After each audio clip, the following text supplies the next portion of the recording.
I had looked at them before.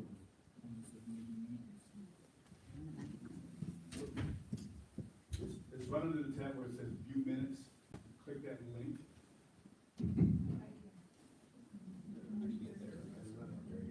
I think you have to be logged in there to see that. I got everyone logging in. We're on the same screen. I can just have that one attachment instead. Sorry about that. I thought everything was gonna go. Meetings? How do we log in non? They can't just log in with driver. You could log in.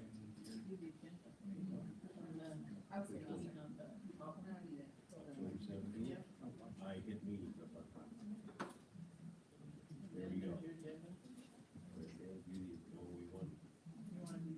No, I don't want to. I want to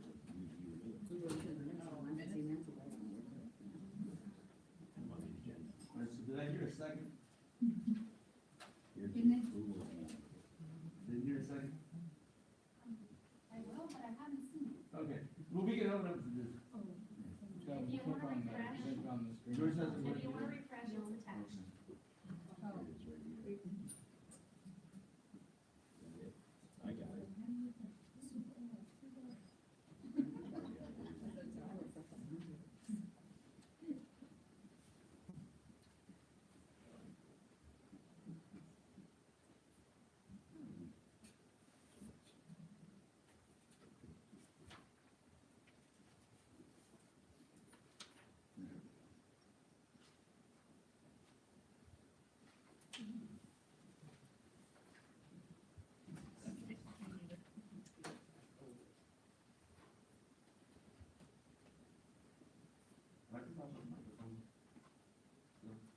Yeah, the microphone will pick up everyone's voice. Yep.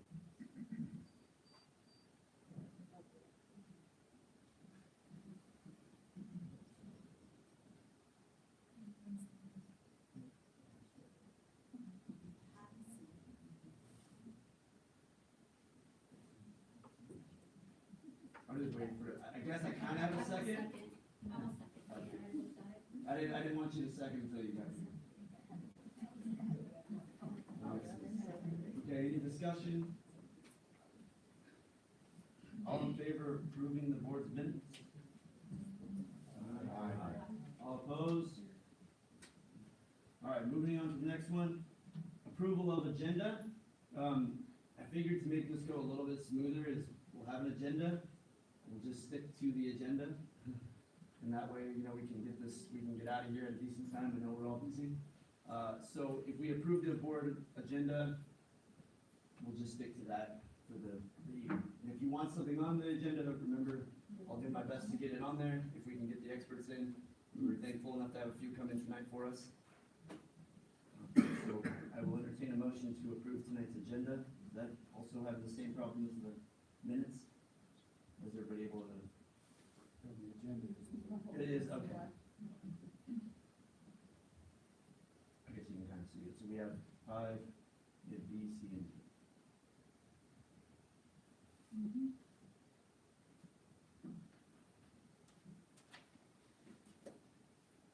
Move to approve the agenda. Second. Any discussion? All in favor, say aye. Aye. All opposed? All right, moving along. So, selection of alternate committee member. When the board pulled the committee names out, I went and watched it. I went back and watched the board meeting, and it gave us 2 alternates. It didn't have a distinguish of a first or a second, so I figured I would give the alternates a chance to both say who they are and why they want to be on the committee tonight. And then we can make the decision as to who we want to put on the committee. So they were pulled at the same time? Or? All the names were pulled at the same time, but there was 2 alternates, just in case someone quit. They were all pulled one at a time. I'm a board member, so I Okay. can't speak to that. So, But it's like if you were chosen first before somebody else is on the committee, it's not like you have preference over somebody else. All the names were chosen and then 2 alternates were chosen. So there's no order, it's not like if her name was chosen first and she's ahead of somebody else as a parent or something like that. So you're viewing the alternates as. Everybody's equal. I just, when I watched it, that's what I got off of it, I just asked for the board meeting, I went online and looked at it. That's what it seemed like the it came of this too. So, I'd like to hand it over to, who would like to go first? Who are the alternates? We have Cody and, Cody Sheehan. so whichever one would like to go first, you can introduce yourself, say why you'd like to. I'll just take the vote. I'm sorry. I'll just abide by the vote. What's your, I'm sorry, your name? Cody. My name is Brad Sorensen. I've lived here in Othello for about 12 years. Reasons that I would like to be on the committee, I've got 4 children, with the school district. I feel like I have a vested interest in their future and the future of other children. And this kind of, I'm here for the long haul, won't be going anywhere else. And so I want to make sure that, that not only the facilities, but the district overall is healthy, for the long term. Thank you both.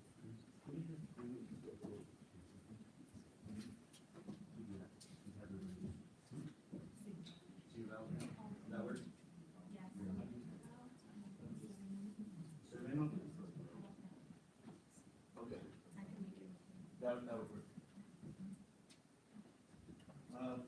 How would you guys like to do the vote? We had an option for a survey monkey. Yeah. I just realized that before I got on. Is that what that is? Uh-huh.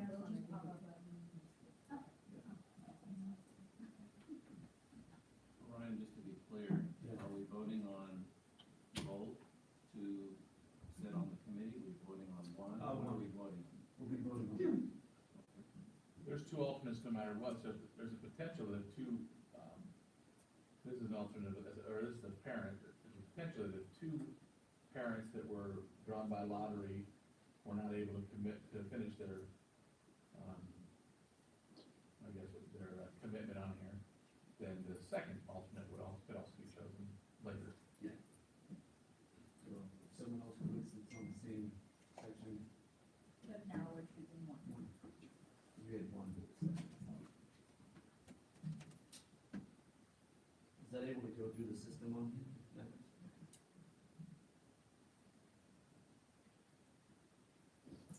Okay, so if you refresh your board docs on selection of alternate committee member, which is number 5, there's a link there, it says alternate committee member, and it will take you to the survey.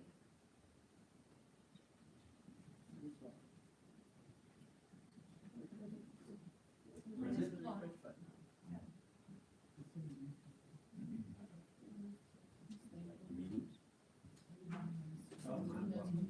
Yeah. I think it's because Ringo has them just for board docs. Okay. So we're gonna have one alternate.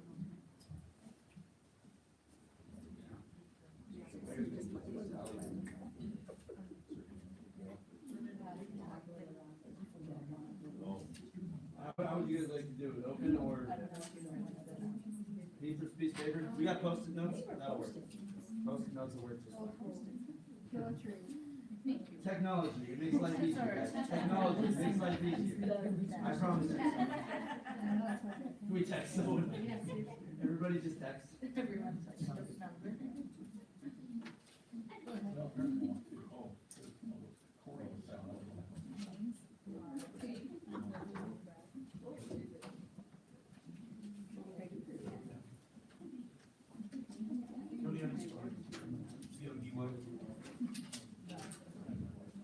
And that, just DR, ADR. I figured as much, but never know. Yeah. Better that. Mine's, what I just felt like that is, another one has, right? You buddy, you doing the family ballot where you grow the beard out, vote once?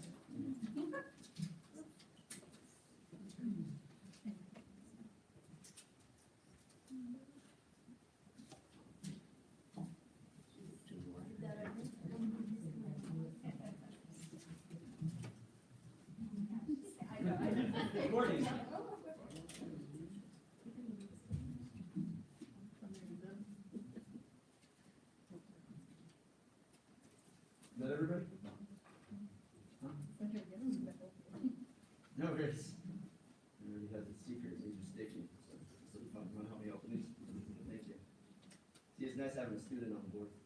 They don't have sticky fingers.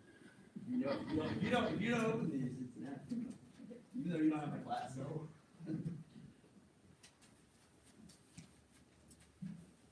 Someone wanna be my tally marker up there?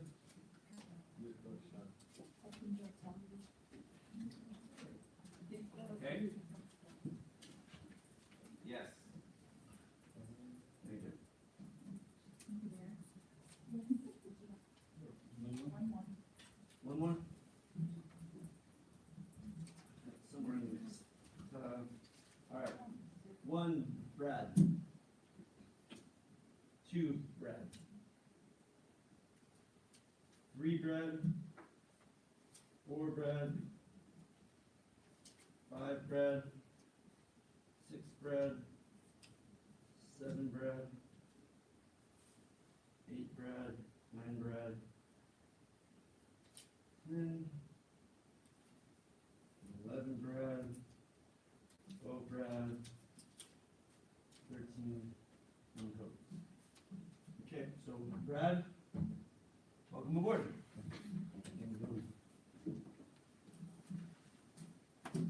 Sorry for that mess up, guys, about the technology. I appreciate the patience. Okay.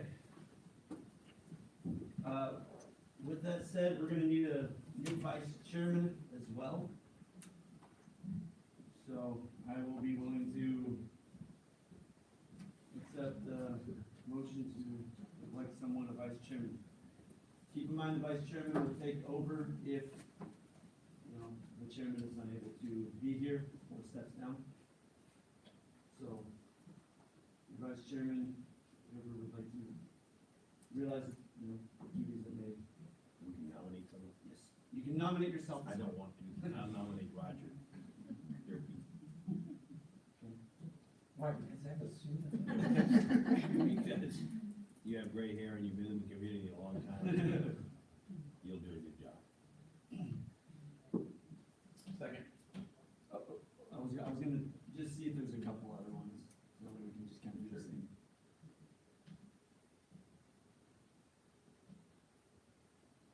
Any other nominations for VP?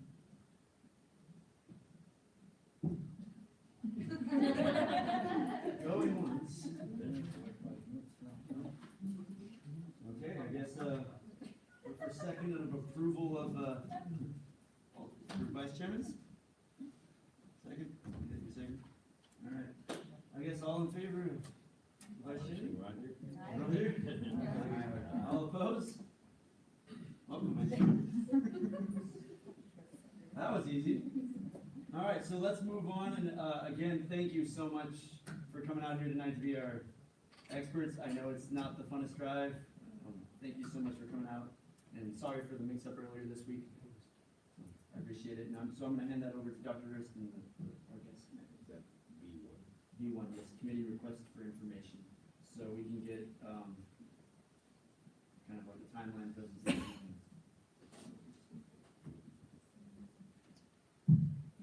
Absolutely. We have a few guests here that are experts. But first, we're going to introduce Brad Boersma.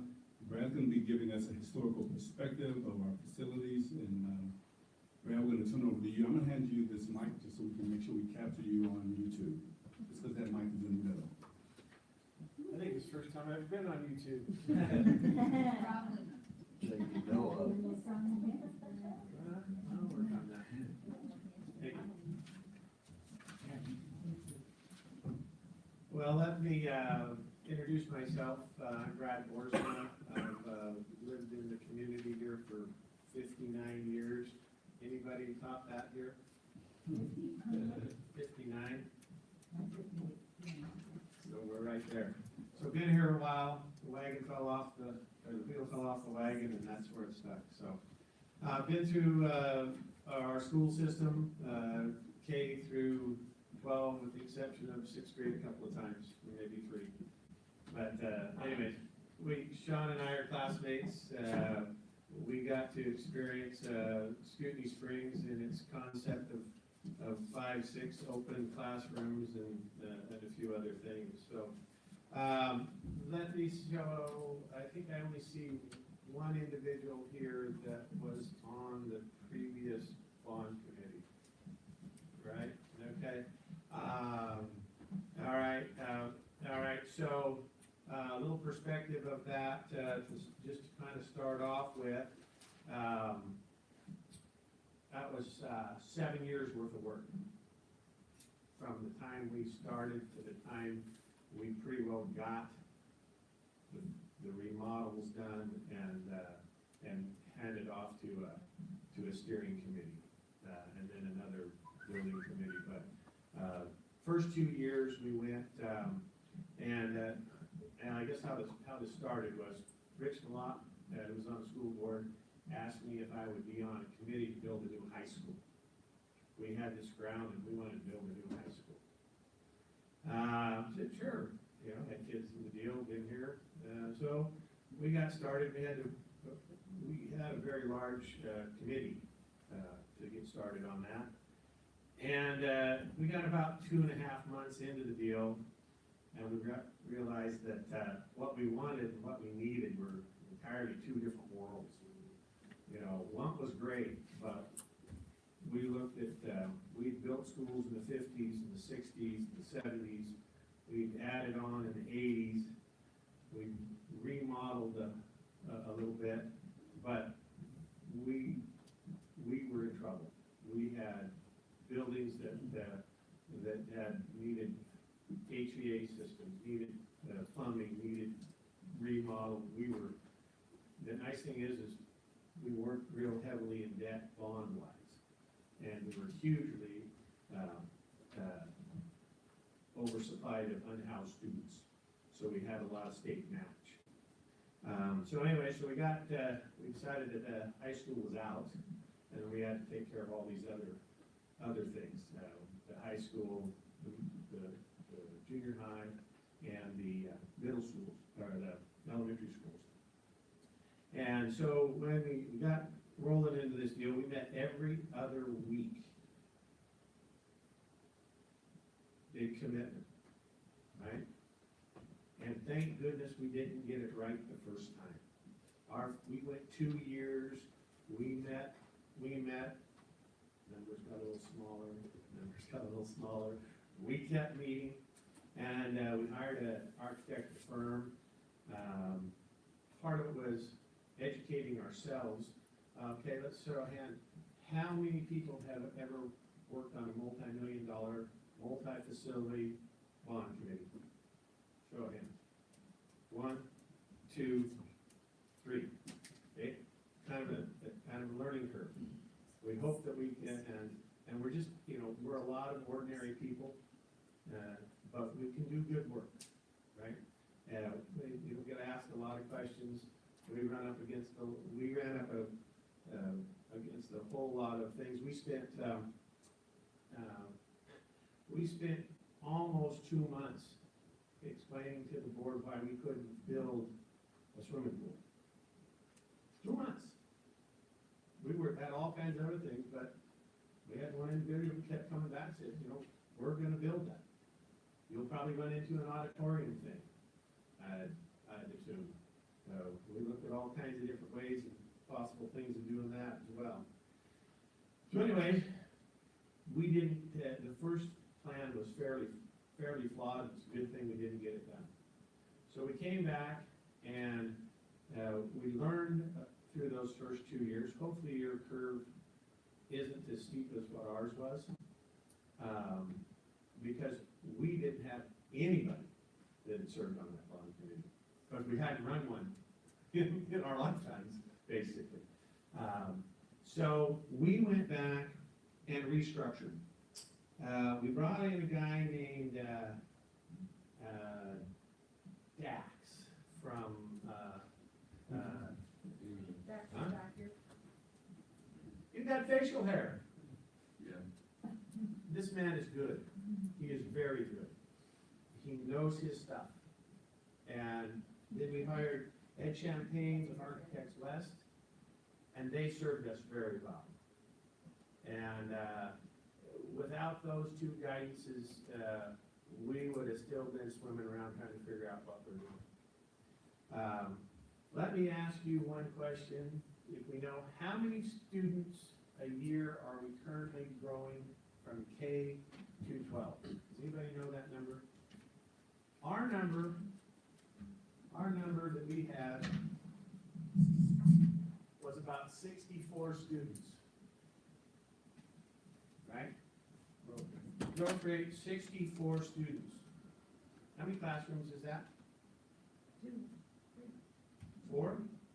Kindergarten, or elementary, so about 17, 18 kids in the class? Huh? 27. We're up to 27? Huh? Is that right? Yeah. So we're at least 3 classrooms a year. It took us 7 years. 21 classrooms. Remember that. While we're learning, it's still growing. Okay? And so so when we got started, we had OHS, we had McFarland. I'm a very terrible speller, so I'm gonna abbreviate like everything, so stay with me. We had Hiawatha, Luticaga, and Scoopy Springs. All right? So,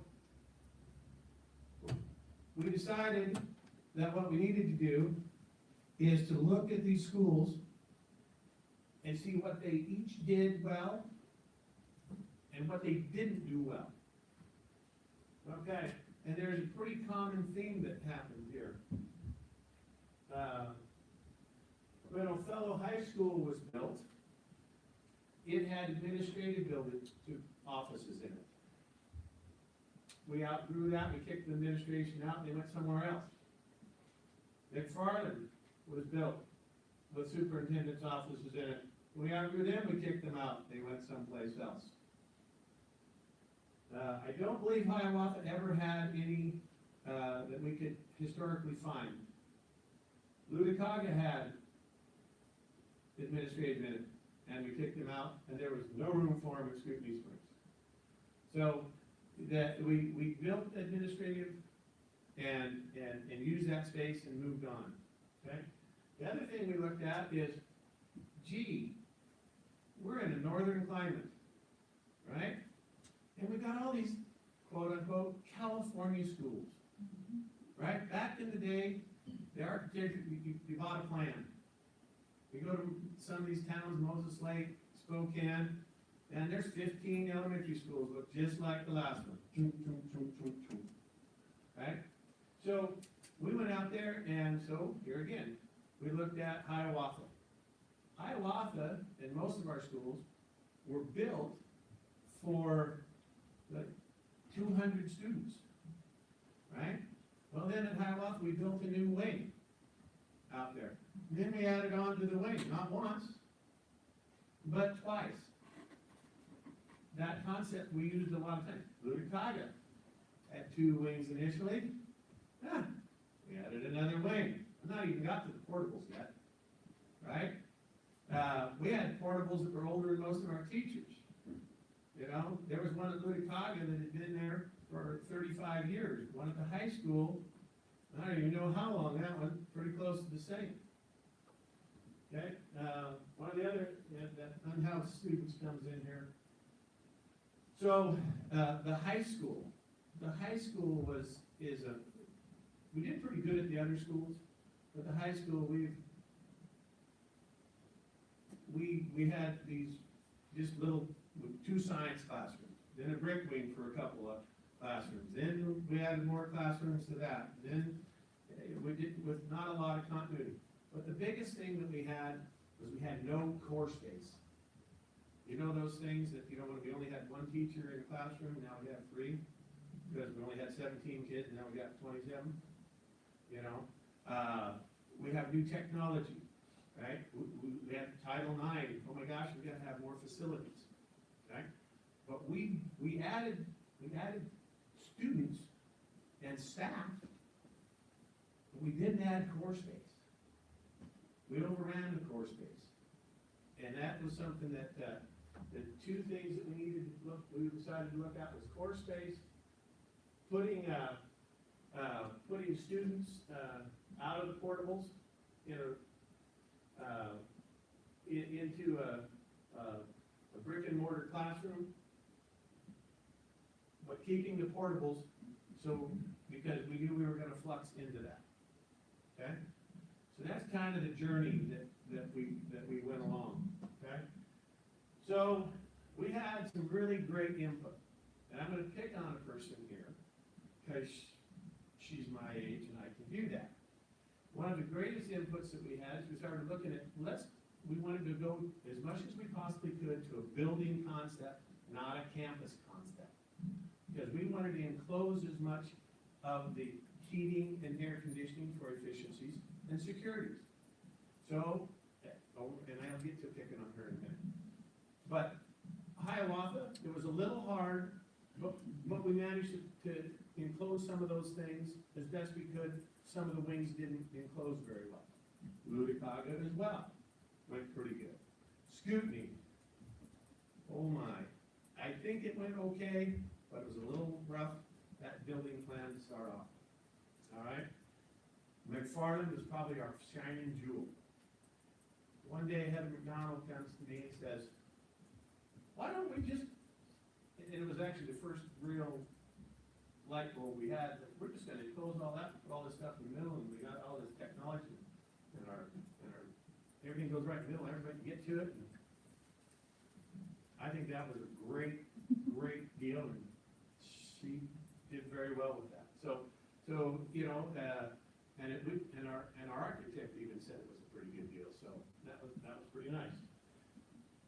So, at the time we were doing this, we, said, okay, we had some real immediate needs, and so we were taking care of those. But we also wanted the 5-year plan, what needed to be done by the time we got done building and writing bonds and doing that kind of stuff. So we tried to say, we're just gonna try and work for an expansion program, right? Because it's maybe not know exactly what day it's gonna happen, but we were looking at we went around and we looked at our processing community. We went to them at the Canes and Simplot, SDZ, and said, are you guys gonna stay in town? You know, we got this projection out here, we need all this space, are you gonna stay in town? We went to the hospital, we went to CBHA, you know, and they all said, we're gonna stay in. Hey, even Walmart showed up. They must think we're good, right? So we can look out and project. So at the same time, we looked at what was happening. We had this thing called annual yearly progress or something, I think. What was the? Yeah, and so we threw that into our mix because there was a big call to move our 6th graders into the middle school, because at that time, we had 3 elementary schools.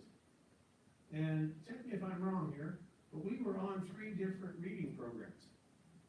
We were on 3 different math programs. So when the kids got to the junior high, they weren't all on the same page.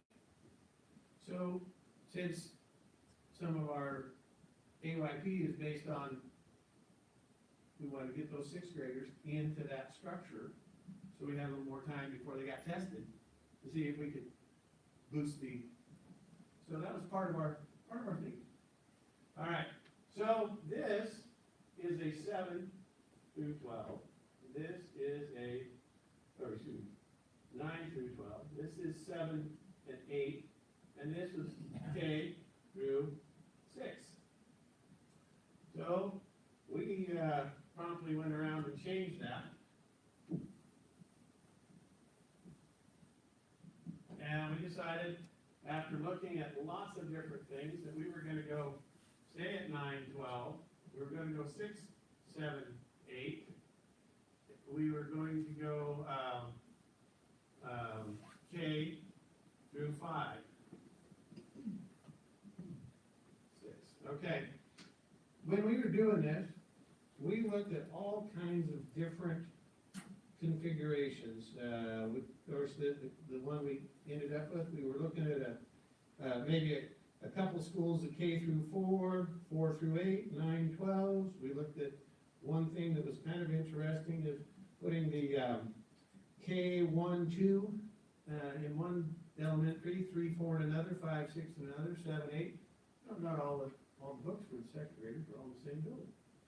You know, but mom has to run around to 5 different schools then. So it works out pretty good. We looked like at a kindergarten campus all by itself, 1 through 5, 6 through 8, 9, 12. We looked at a K5, a 6, 7, 8, 9, and a 10, 12. We kicked it all around, and we kept coming back to this configuration. We also decided that we wanted to keep our elementary schools someplace in that 500 to 600 student range. That's where we wanted to, being so most of them started off at 200 or 300, and we were twice that. Okay, so we finally got to that part of the deal. And so then we looked at the deal and we said, okay, what do each of these schools do and what do they do well, right? The high school makes a good high school. Doesn't make a good middle school, doesn't make a good elementary school. Elementary schools don't make a good high school. I mean, they were built very specifically for what they do. Changing them, because this was the time, you know, we had the roof off, we had the electrical out, we had the plumbing out of them, we had if we're gonna change them, now'd be the time, because it's gonna be a long time before we get to do that again. All right, so we got to that, and we said, okay, here we are, and then we decided that some of the things that we needed to do, and I think you guys have already done most of them, is what are the number of students K through 5? Number of students 6, 8, number of students 9, 12, and what are the, what's the projected growth rate? Where are you gonna be at in 5 years, 10 years, 15 years? I think you've probably already done all that kind of stuff. Then we looked at the unhoused students. That's where Max comes in. He's king of the unhoused students. He knows what they're worth and that. Then we learned a term, anybody know the new in lieu of? New in lieu of. Dax will lead you down that. That's where you get to tear down an old structure, right? And instead of remodeling it, you can tear it down and build a new one. And the number is awfully close. I mean, it was very, Dax, do you have any numbers on that today? Out of the top of your head? Bond, Huh? from the previous bond, Yeah, like in dollars or? yeah, just in dollar per square foot. I mean, it was like 12 or 15 or 17 dollars. It was ridiculously close.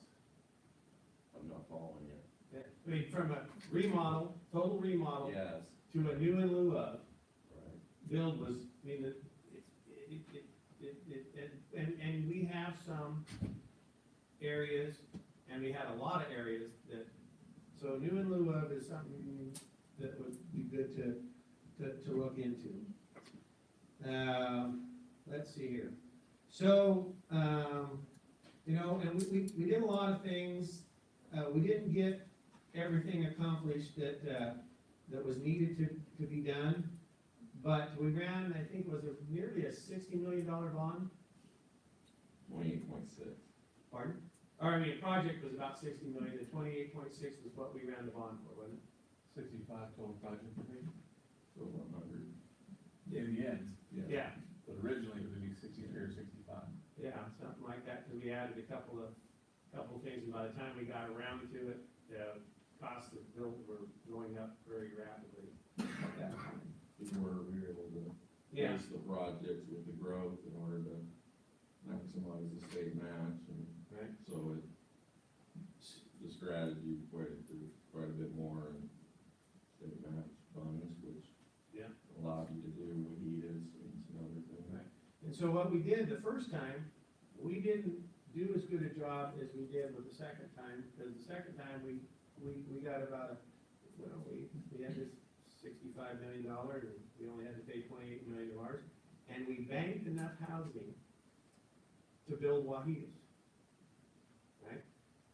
The idea was, is when we got done in that 6 or 7 years, is when we got done with that, is that we would go back and use that banked housing to do another bond, because our high school was gonna need core space and a lot of work done to get, because we had all these students coming.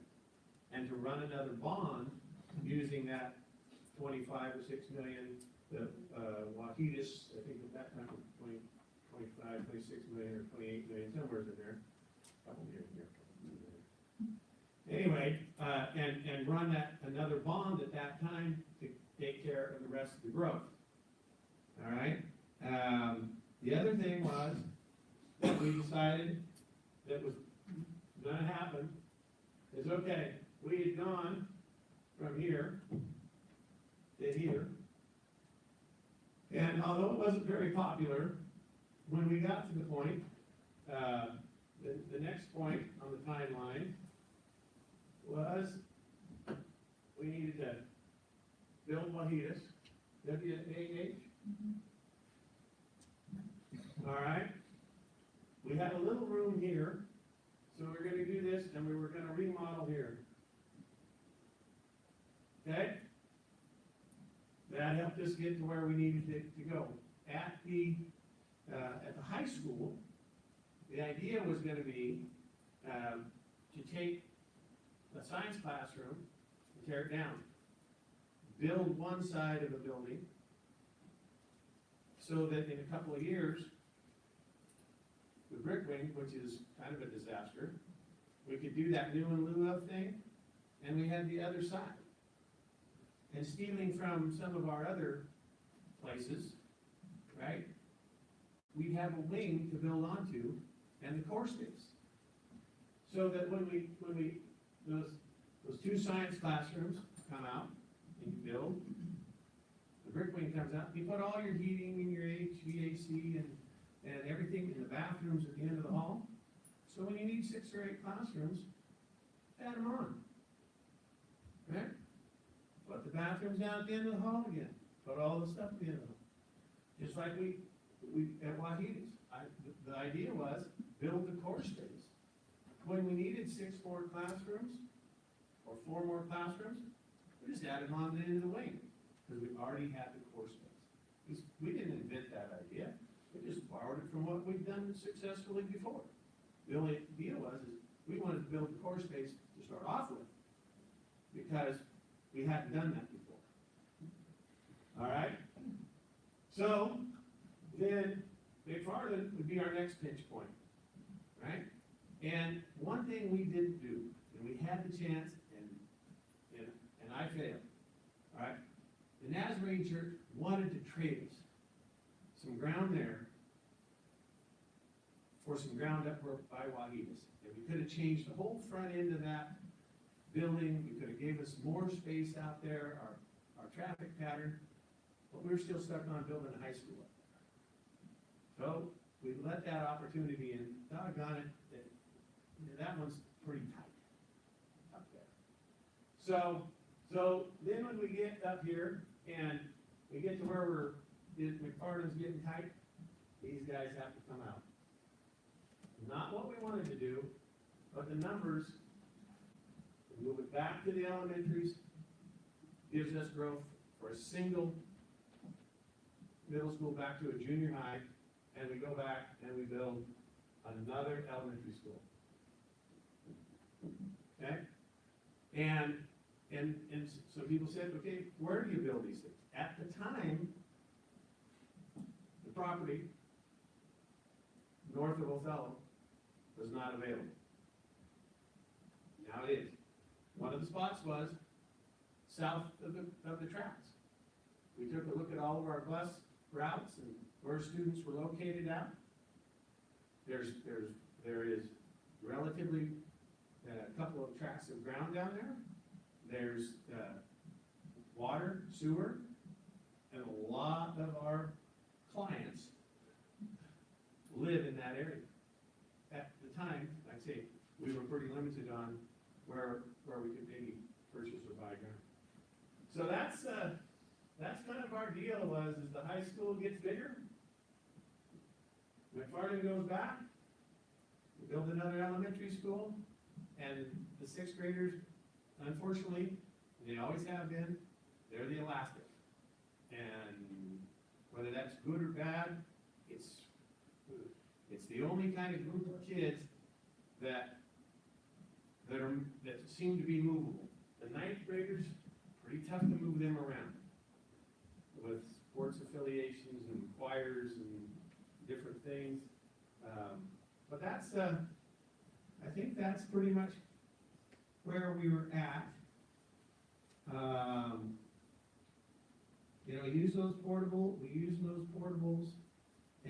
and one of the things that's gonna be, that, as you go past your 5-year deal, out to a 10 or 15 or wherever you go, is you gotta remember, how do you, once you've decided, right? That's why we're here, we're looking at, are we still on course, or do we need a different course? I think you always gotta check that. I mean, I think that's a very healthy thing to do. But you get new school boards, and you get new administrations. And you get new us. There's not too many of us that was here on the last one, right? So, how do you keep the information flowing along? And the nice part is you guys don't have to start from zero, but you have to find your own path. All right? And so, kind of why you're at where you're at, I mean, we projected this a long time ago. I mean, the numbers haven't swayed much, I don't believe. I think, if nothing, with the affordable housing that we have, and CDHA being as big as they are, and our hospital, continuing to do well and prosper, Othello's growth rate's probably a lot higher than what it was when we projected it, out there. And so, that's kind of our little journey, and so every other week, for 7 years, I congratulate you. You guys will get to know each other quite well. Me and Gary Street got to be best friends. So anyways, any questions? Where's a good place for us to start looking first? Like, what should we kind of first be looking at? I think you go back to your basic deal is, you gotta look at your number of students in each of your deals. What do you got? Look at your kindergarten and find out who's coming. Look at your unhoused students. You know, where's your state match? All right? And the interesting thing is, you know, that's our tax dollars, and the way I looked at it, that's just our tax dollars coming back. And all of it all go over the other side of the hill, you know? You gotta look at your debt structure, you know? We tended to be very conservative in our debt structure, because what happens if another big plant comes in and all of a sudden we have, you know, we got 2,000 more people here, and we need to have another school, and that's the tough part about the high school. Kind of because we didn't do anything much in the 90s, in the early 2000s, our debt was low, but our needs were great, and so we couldn't go out there and we couldn't spend $48 or $50 million on a high school with all those other things we needed. Would have loved to. I'd love to have a swimming pool and an auditorium and a turf on the soccer field. I mean, I think that'd be great. But our deal was, we had other things we needed a lot worse. And you know, we've got, one of the things that is interesting in our deal, we had roughly 600 housing units that were low-income housing units. Okay, those units do not, they are, and that's something you guys will have to answer, when you get around to doing this. I think the committee ends up having 3 different, basically, segments. You have this part of it, of trying to figure out what you, and I'm gonna go to what you need, not what you want, right? That's my view of it. Then, once you get that figured out, then that committee changes gears, then you gotta sell it. You gotta find a way to get the word out to 60%. Our bond passed to 68%. We were ecstatic. The first one failed by, so we were pretty close to you know, and so then you change into that. Then the committee goes after that. Now that you got it done, now you gotta see what it looks like. What colors the carpet? Where did the sinks go? And that, we were real fortunate, because if you look at the employers in town, the school district is a huge part of our community. There's a lot of jobs there, right? The neat part is, we got to go to every building and say, hey, we're gonna get to upgrade your broom closet. You know, we're gonna get to upgrade the music room. Then we put the music room someplace at Ludicrous where it didn't work out very good, but those things happen. We had to build another one. You know, because I think it was next to the library. I think was where that went. Oops, kind of oops on that one. So, I think if you do your homework, then you don't have to make emotional decisions. Once you see where the students are and where they need to go, then it's pretty well, the path is pretty, at least for us, was pretty clear. And so, and we relied on historical stuff, and went from there. Did that answer? Anybody else?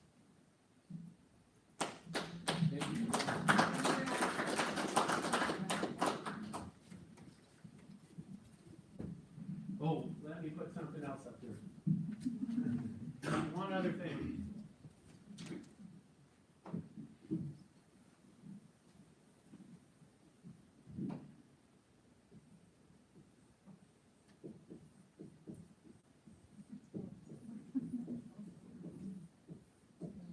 That's my telephone number.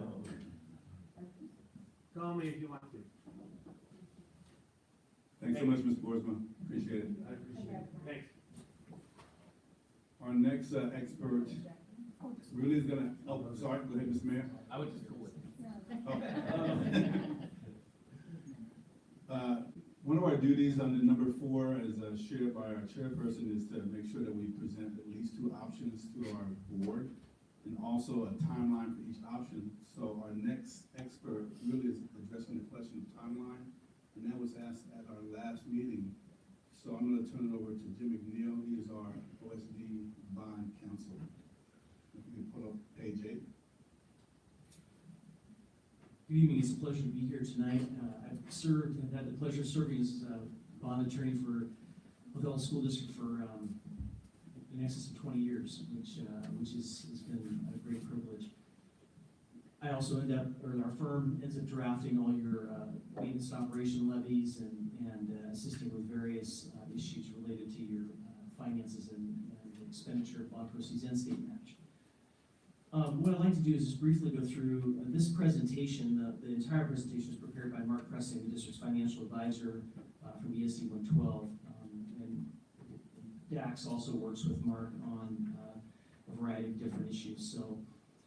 But what I'd like to do is focus on this planning timeline. And generally, your role as the facilities committee, as I think was previously articulated, is really to define the facility needs and the scope of what you believe the projects to be financed with bonds specifically. And so if you would see the first election planning timeline, that is the first little box there. And generally, that can take a number of years, it doesn't have to. Typically, it's a year to 2 years in that general planning process. That's going to include the creation and formation of the facilities committee. It's going to include possibly some surveys from the community and public forums to try to understand what's happening in the community's priorities necessarily, and also reviewing the study and surveys previously done and trying to get your arms around the facility needs of the district going forward. And as you've identified, I think your goal is to come up with a 5-year plan for your facilities. And so that would necessarily include the potential for maybe even a couple of bond issues during that time period to attack, if you will, the various projects that you're considering. That is generally, I think that takes the most time in the process. And typically, you would see these facilities committees comprised of a variety of different individuals who can help not only give you a snapshot of what's happening in the community, but can also, at a later date, as the previous speakers indicated, you ultimately will roll into the campaign committee, but that's separate from our conversation tonight. Right now, you're really charged with coming up with the facility needs for the near future for the district. So that's the first year. It can take less time depending on the scope of your projects. Of course, the district did run a bond issue in February of 18.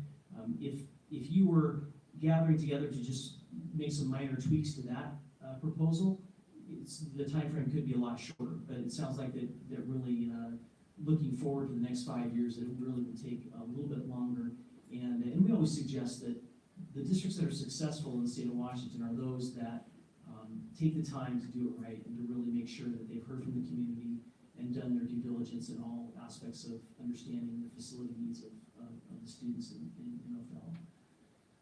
Othello. The next phase, you can see the phases. I mean, typically you're going to hire bond counsel and the financial advisor. You typically would hire Dax at the outset of defining your facility needs, so he can attend meetings and participate and provide his expertise. Dax, I've worked with for a long time, and he does do a great job and is able to help walk you through all the construction side of the facility needs. He's been able to identify, as far as state match and how that applies, and if you need to get other consultants in, or the possibility of working with other architects who can help identify certain issues. So typically, you're going to want to make sure that you've involved the construction manager in this process, because they will help you look at it from a different perspective, primarily the construction and cost and phasing of projects if need be. And so once you've hired everyone, then you get down to some more of the details about the bond issue planning. How much, what is your local share going to be? And that's usually refined after that, within that 6-month period to the election date. I would say that once the facility committee meets and does its function, or performs its functions, ultimately what you hope is you provide a recommendation to the board that says, hey, this is what we've come up with, these are our priorities from the community, and this was our analysis based on all the work that you've done. And with that, the board will take that information and then decide ultimately what to do and how to finance that. As you might be aware, most large capital projects performed by school districts are funded by voter-approved, what we call UTGO bonds, unlimited tax general obligation bonds, and that's what you submitted last February, and typically that's the mechanism or the vehicle for financing these large capital improvements. Once the facilities committee provides the recommendation to the board then begins to plan how to structure the bonds specifically, how those are going to be sold, the cost ultimately to the taxpayers. At the same time, the board is then going to look at selecting an election date when they're going to decide on running. Right now, we're working with a lot of districts that are getting ready to adopt election resolutions. Some have already done it for September, October, and November. for the February election. And so we're seeing a lot of districts that have completed their process and are now getting ready to adopt bond election resolutions specifically. And then during that time frame, a few months before the election, we end up drafting the election resolution on behalf of the district, and it has all the necessary requirements in it so you can actually call the election, and including the form of the ballot, and that usually doesn't take as long as your process. Your process is much longer, but for us, it's a couple weeks of drafting the language, working with the district to make sure we've got the right words that resonate with the voters, and that succinctly describe the projects and how you're going to finance them. And then that resolution is adopted by the board and then filed with the county. And usually, as an example, the election filing date for February 12th, which is the next election date after November, is December 14th. So if you were to run in February, you'd have to have the board adopt the resolution and file it by December 14th of this year. And so that's a kind of a real quick overview. You can see the special election and resolution filing dates there in the box below. So I'm happy to take any questions you might have, either in process or otherwise. Just a general question, when you talk about your timeline, I know that's nothing that's set in stone, it's different from community to community. It is. Would you say that timeline might be shorter though, if it was a previously failed bond and a lot of work had been done, and maybe there's just trying to figure out what needs to be changed to allow us as a community feels like something they can support, to change that timeline? Yeah, absolutely. And I think as part of that process, you would, one of the things that Dr. Hurst and I had talked about was after the failures, going back to the voters and saying, hey, what happened? What was the cause of the failure, either through surveys or community forums, to try to get your hands around those issues? And you will want to do that yourselves at this point, and part of your process will be to figure out what didn't resonate with your voters at the last bond, and then try to figure out, okay, well, now we need to change these parts of our approach. But yeah, the process certainly can be shortened when you've already had a recently failed bond issue. So. Yes, Marilyn? Welcome back to LaBella here. Actually. What is the school district's total bond capacity, and what are we currently used of that total bond capacity? Right, so if you go to page, let's see, page 10 of Mark's presentation, you'll see the capacity listed for 2018 this year, and then also 2019. And you can see the outstanding bonds. So you're at about 47 million approximately of remaining voter approved capacity. There you go, right there. And I also, interestingly enough, as part of that analysis, if you want to go to page,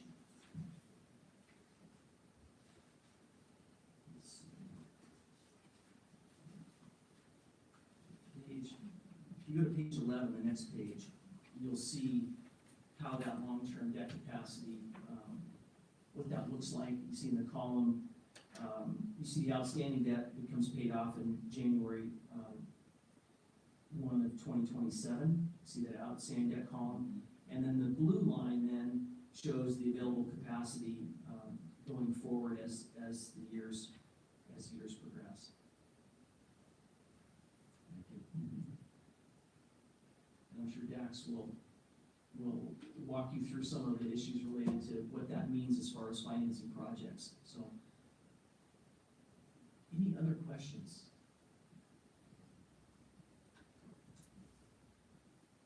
Thank you very much, Jim. Appreciate it.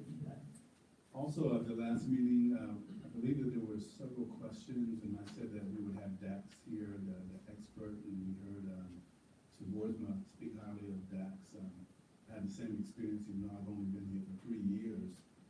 So I would just ask if you have specific questions of Dax, we can just refer to him and he can answer the questions. And I can pass the mic around if you have a specific question for Dax. If you remember your question from last meeting.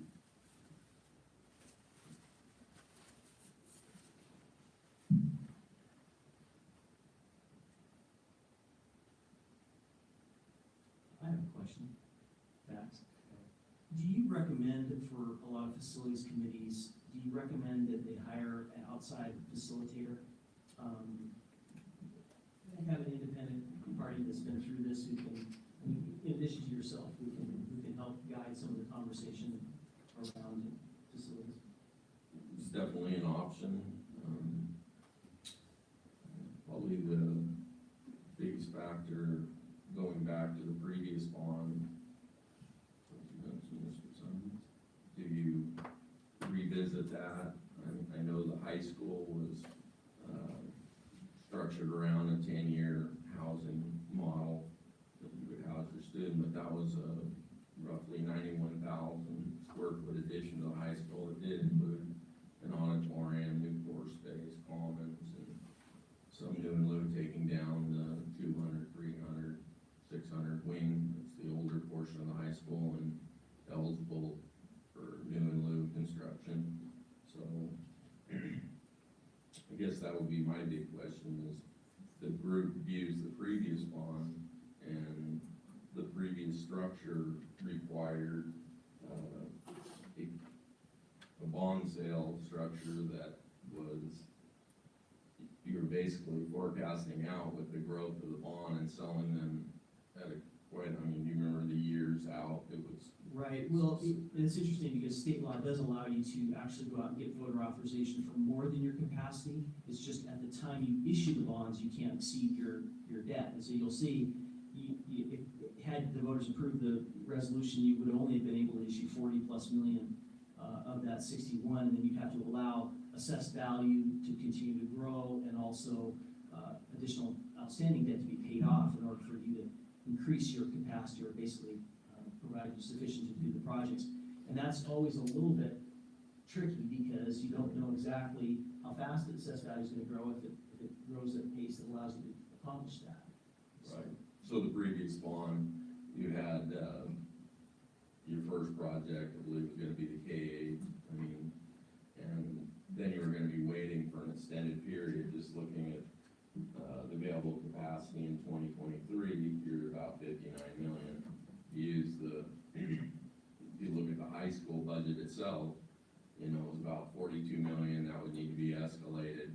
So you're probably not too far off your current 2019 capacity at 47,000 or 47 million change. So as the selling of bonds or future bonds where you're splitting up that sale and allowing your capacity to grow, that sometimes is a difficult thing for voters to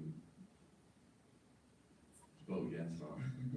So you might be thinking about structuring it 5 years, second bond, with I would say more like a 10-year plan, 5 to 10 year,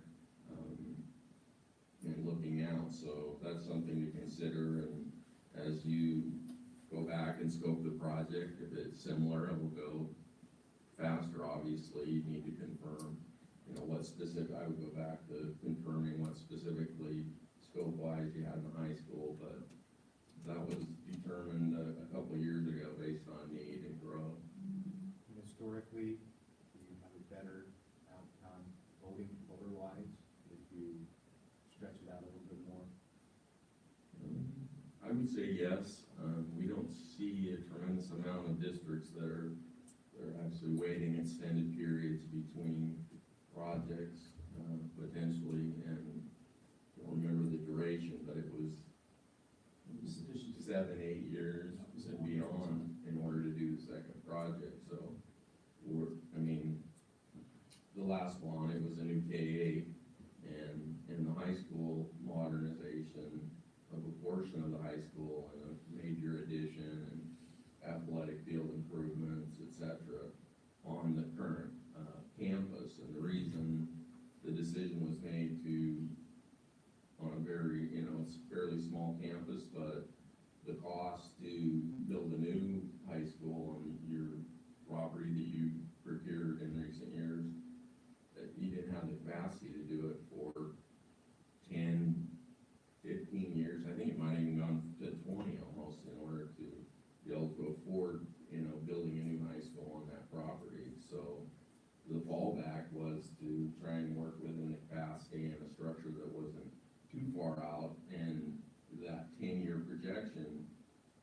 communities looking at them and saying, well, our need is now, so where's the priority need, you know, between the two? I mean, you have some needs K-8 wise with existing facilities for housing, the amount of portables. That can be quantified, you know, looking at the individual facilities and potentially how much of that are you capable of doing with a bond, and it may be structured, but within that 47 million, and you might be able to project out a couple more years and structure the sale with a pace schedule with the first project, second project following. In most cases, that's feasible and acceptable to focus on the first and then shift to the second 2-3 years out. You're 16 to 20 months to design the high school, several years to build it probably with phasing, etc. So if you, I'm not saying February 19, but if you were to pass that, you'd be looking at potentially a 4+ year period before you actually complete the project. And so you can kind of see that stretching out. So again, as you go back to need, which is always the focus, usually for bond committees, is what is the need?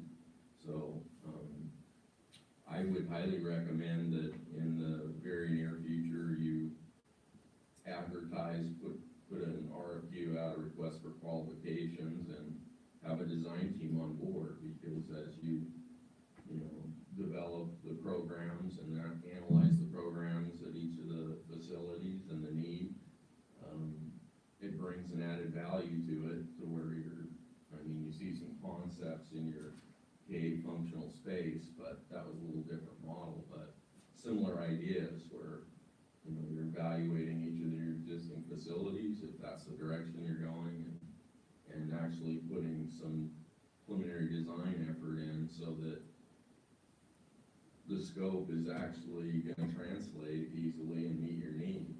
So each of those campuses, the existing K-8, have their own anomalies, and they have unique features as they allude to, scrutiny, etc. So, I think you really need to bring an added team member in order to really dial in, after the need is determined, and then decide where you need to focus that. Is do you phase the high school addition based on 5 years in lieu of 10? And there's several options out there, and that would potentially afford you the capacity to, do an extensive amount of work needed at the K-8 level.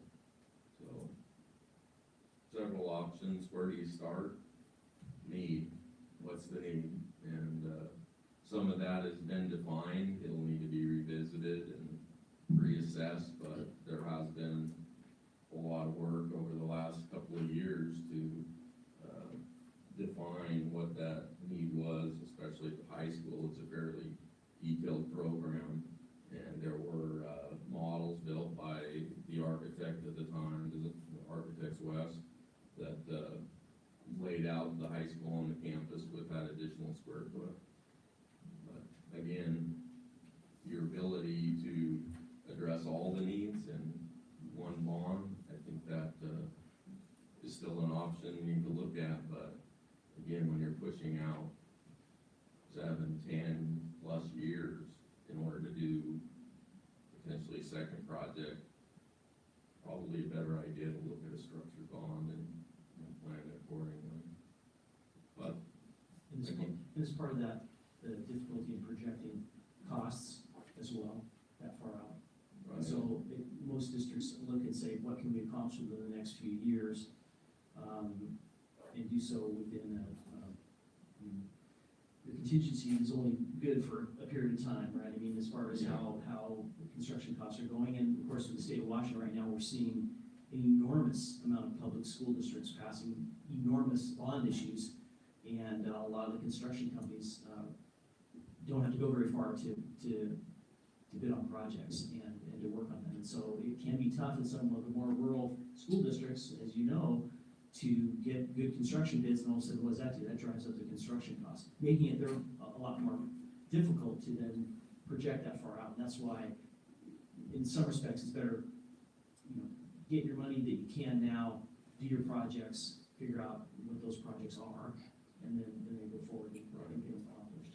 Something that's kind of unique about this committee is, it was in response to, a consultant had kind of come up with what the cost would be to meet the needs based on the instructional vision of Dr. Hurst.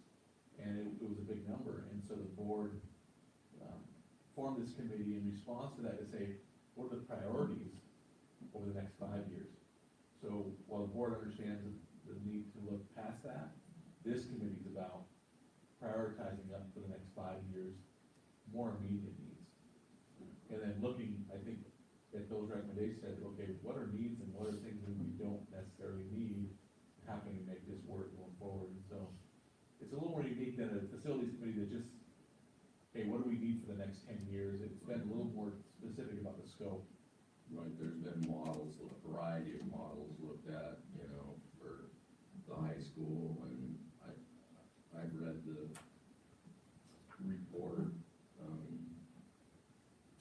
Again, you're right, it needs to be looked at each individual facility, how your grade configuration is gonna be, and assess the need of each of the facilities. And probably if you're looking at one bond over 5 years, you're probably looking at, I mean, just what I know today, in order to meet the needs at the 9-12 level and at the 8 level, you're probably looking at a blend between, you know, a portion of what you planned to do previously at the high school, which was a 10-year projection, and it's kind of starting at square one with the existing K-8, going back and looking at each of those facilities with a need assessment, basically, and prioritizing that need, because, you know, based on, I know it's a different model, but you're still housing, in a sense, the same population.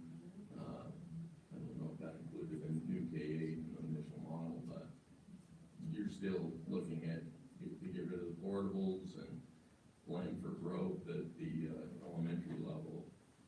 And you're gonna need to take a hard look at that as well. And those models, from a budget perspective, you know, we can produce those fairly quickly.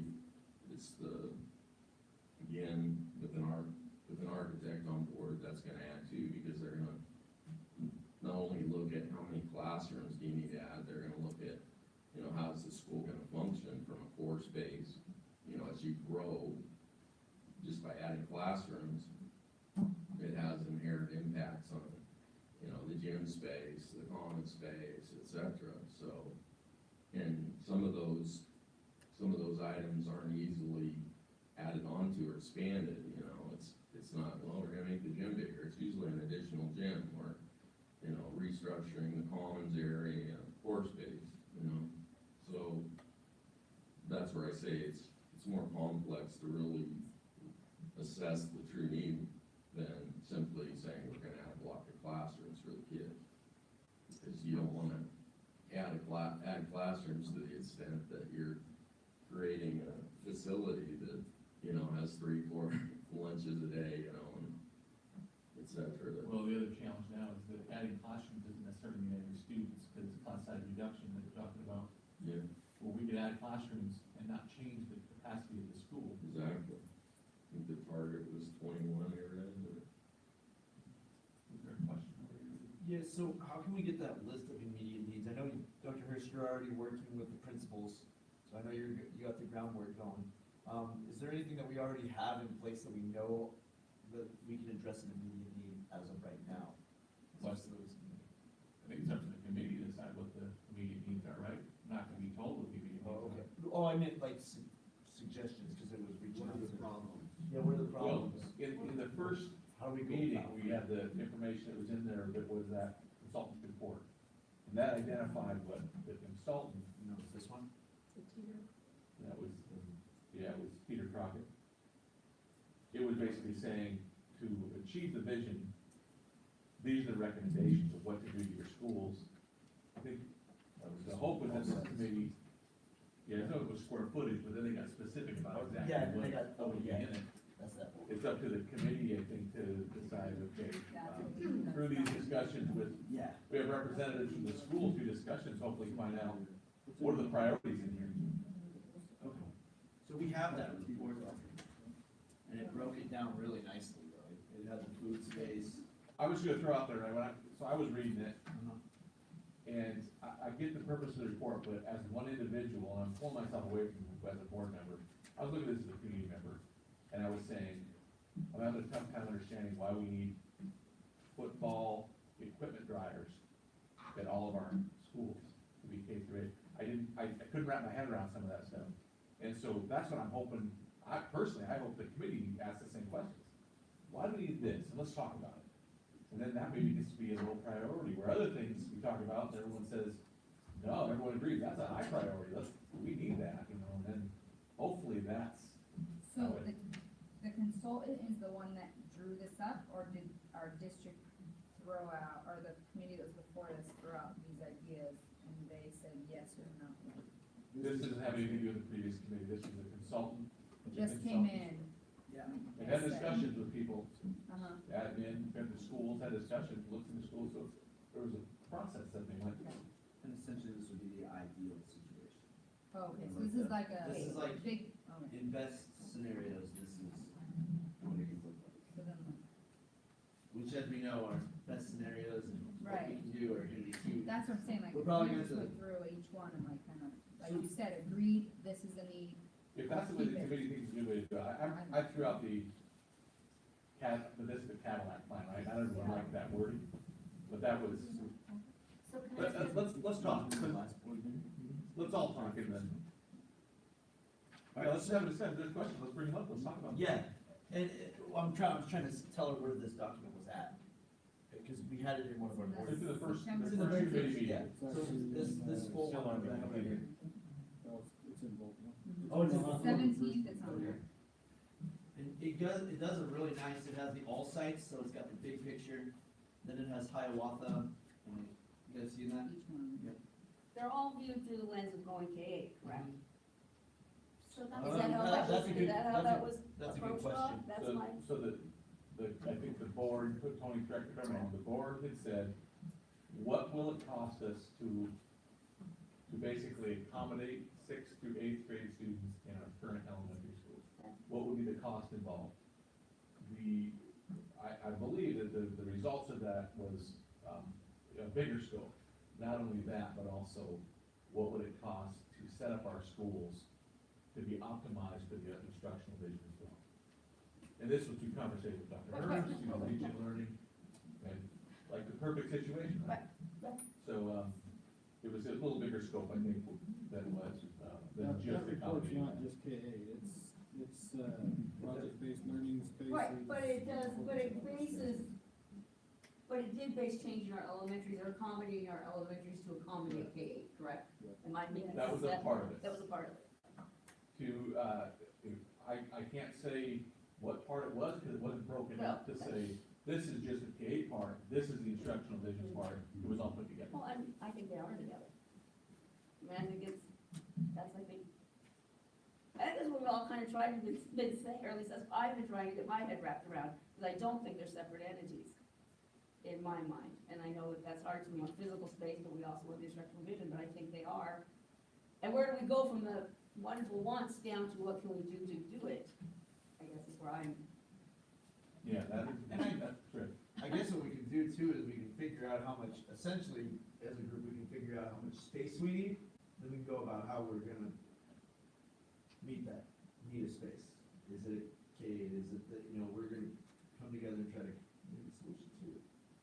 So that's, I think my question is that kind of our priority to go through that list? Or I have immediate needs of scrutiny right here that, hey, these are some things that we need to look Are at they like on this right list? now. Do they? No, I had a conversation with my principal this weekend, so Okay.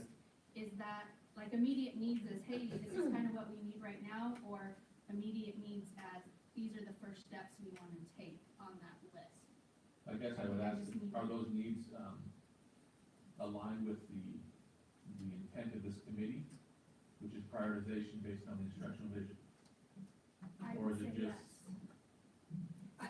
based based on Scooby wants, that's what we To would. be really honest, I haven't looked at the whole list since the first meeting, but I would say yes.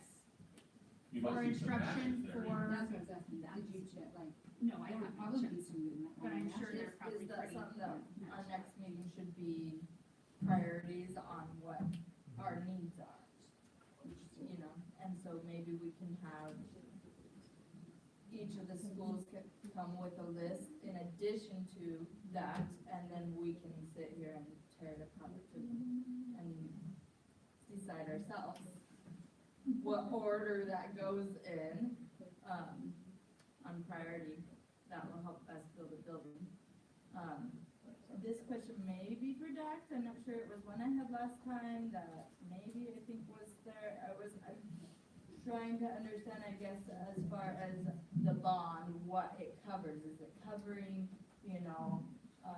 carpet and our fire systems and doors and every component of a room building, every, from in and out, is it cover principal offices and, secretary offices? I know it's like square footage per child, right?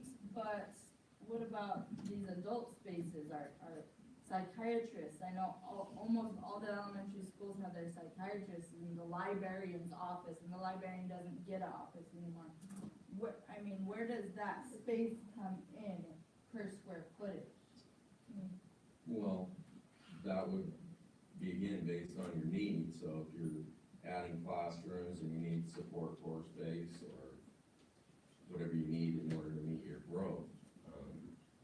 Normally you would take a look at all the facilities and try and come up with a capacity for each, target capacity potentially based on the core space existing, because all the facilities were renovated in what you would call recent times, so if you had specific anomalies like office space, et cetera, that needed to be added, the goal would probably be, if that was a priority, to find a way to incorporate that in the addition. As you start going back into the existing facilities, the cost is gonna go up dramatically and quickly, so I think you identify those things, obviously, and when you're talking about making a list of need, I would start with the list and then prioritize it as a group.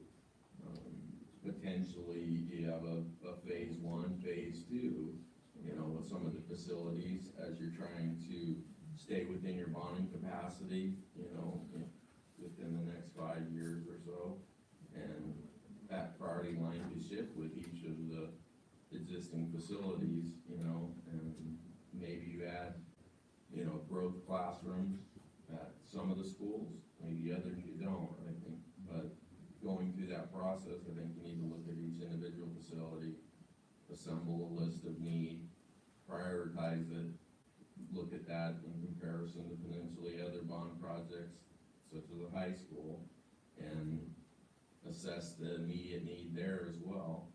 And the reason for looking at the big picture is looking 5 years out is good, and you can prioritize that based on your need. But I would look further than that with a potential phase two, so you're not looking at it on the short side, you're looking. That's the next meeting. Okay. Well, you get what I'm saying, though, the priority one, priority two, priority three is your start to quantify that, you probably will have to modulate that need list based on, what's the need at 9-12, what's the priority one need in K-8, and look to balance that within the available funds. Or, again, you're not addressing, and this was the issue in the previous bond, you're not addressing the need if you have to structure the bond, over 7 or 10 year period. Either the high school or other projects are gonna basically be out at a duration that isn't gonna meet your immediate need. That's why I'm saying with the 47 million available in 19, you should look at prioritizing each, and then we can put budgetary numbers to that scope of priorities and see where that blend is potentially. And that's what I would recommend, you know, identify the need, try and identify a maximum capacity that existing core space can support if necessary. Look at adding additional core space if needed in order to function optimally with the additional space that's added at various facilities. Yes. So, apologize, this is my first meeting.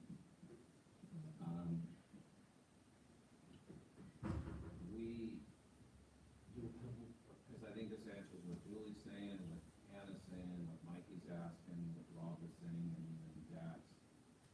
We identify the process we're gonna follow to get to these needs, because there isn't just the needs that the consultant came up with, there's the needs that are perceived within this room, and there's also needs that are perceived outside this room.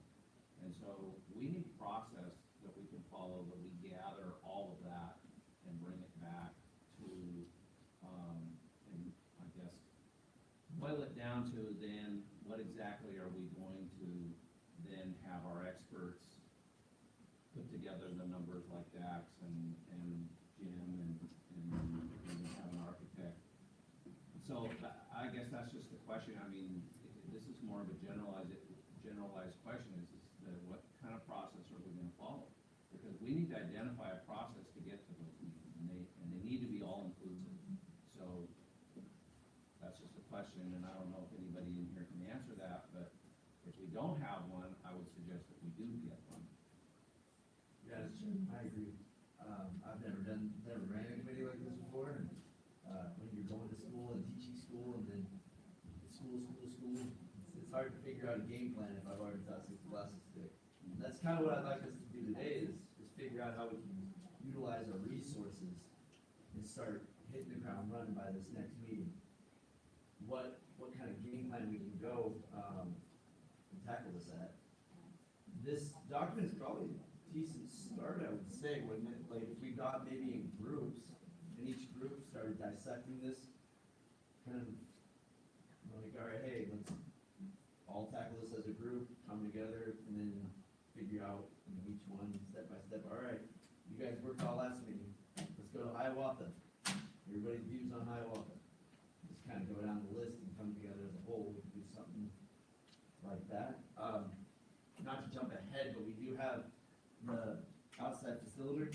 And it was kind of an idea just because I realized how much work this is on top of just making paperwork. There's a lot of phone calls and emails that go on to do this and to try to find people and make schedules work. If we wanted an outside facilitator, you guys, I would be open to having you guys choose the person, so maybe we get a few options, you guys can nominate somebody, and that can kind of help us that's been through this process before, kind of help us get that vision, keep us on track. Kind of like a teacher. So are you recommending a facilitator to do just facilitate the meetings, or committee meetings, or like, that stuff outside of that? Well, that'd be up for the committee to decide. If the committee would like to have a facilitator that you feel, yeah.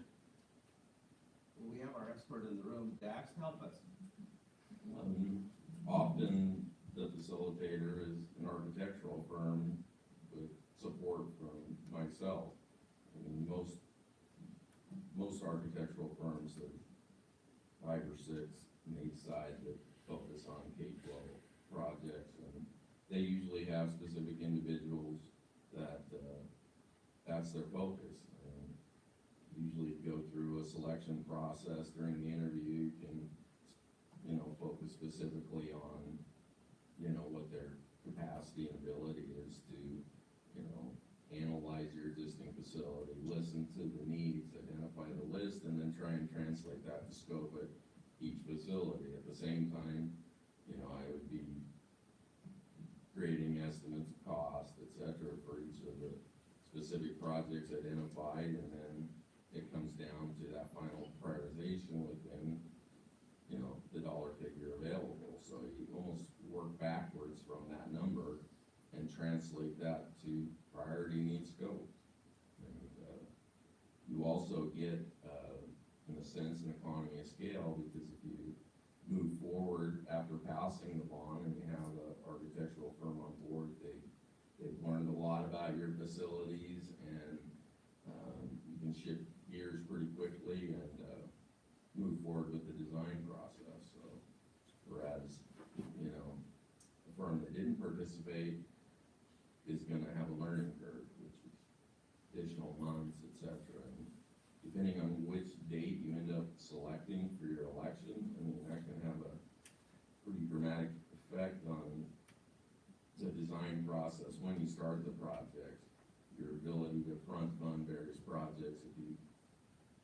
At any rate, if you're starting in February, the design process, and you're looking to bid early spring, which is always optimal in cases, it allows you to come out of the ground in the spring and, you know, have a roof on the facility that's new construction, usually by the inclement weather following the next winter, and then complete that August. Otherwise, you're looking at December move-ins or a year later for move-in. So if you hit that 16 to 18 month window for construction by bidding early spring and starting, allowing enough time for design, also starting early spring. So there's definitely some strategic planning that you want to implement. So, just for clarification, what would be the first 3 steps we would take? Get an architect? I would put out an RFQ, obtain an architect. 2, I would start brainstorming in each of the facilities if you need to survey, et cetera, in order to gather additional data. What you can gather internally with meetings with staff, principals, et cetera, community members, in order to create that list of need. But again, that's where an architect, I mean, you've got some pretty good analysis here. It's probably quite a bit more cost than they reflected in their report, but some good information to start with. But, as you started to focus on capacity, analyze the core space in depth, and some of that has been done, but it's a little bit different model than, depending on whether it's a K-8 model or whether you're sticking with the K-5, 6, 8. Quite a bit dramatically different because of, you know, what you need to do in order to produce and support grade 6, 8, like football drivers, you know. So Entire room, actually, I think is what it was worded as, the entire room. Yeah. Well, so I would start with an architect. If you need a facilitator on a different level to schedule and coordinate meetings, which can be pretty difficult. I mean, what I would recommend there is, I can produce a schedule for you. If you just did a preliminary target, say it's February 2020, or November of 19, or, you know, whatever is determined.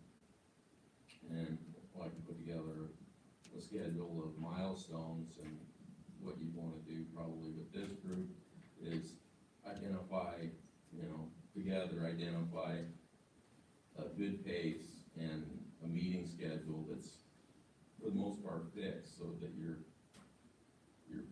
creating a pace, your meetings are set, you're not trying to, you know, schedule another meeting with the quantity of people you have on a regular basis. I mean, that sounds simplistic, but it really will help with the process to be cleaner, and you'll see in the schedule kind of the ramp up, you know, as you move towards, which we did in the previous bond. You know, there's a escalation as you move through the process, and it keeps you on task for those milestones within a bond schedule. So, you know, you're having to hit milestones at certain points, or you're having to accelerate at potentially the wrong times, and that usually results in decision-making that is potentially not optimal because you're haven't kept pace. So that makes sense.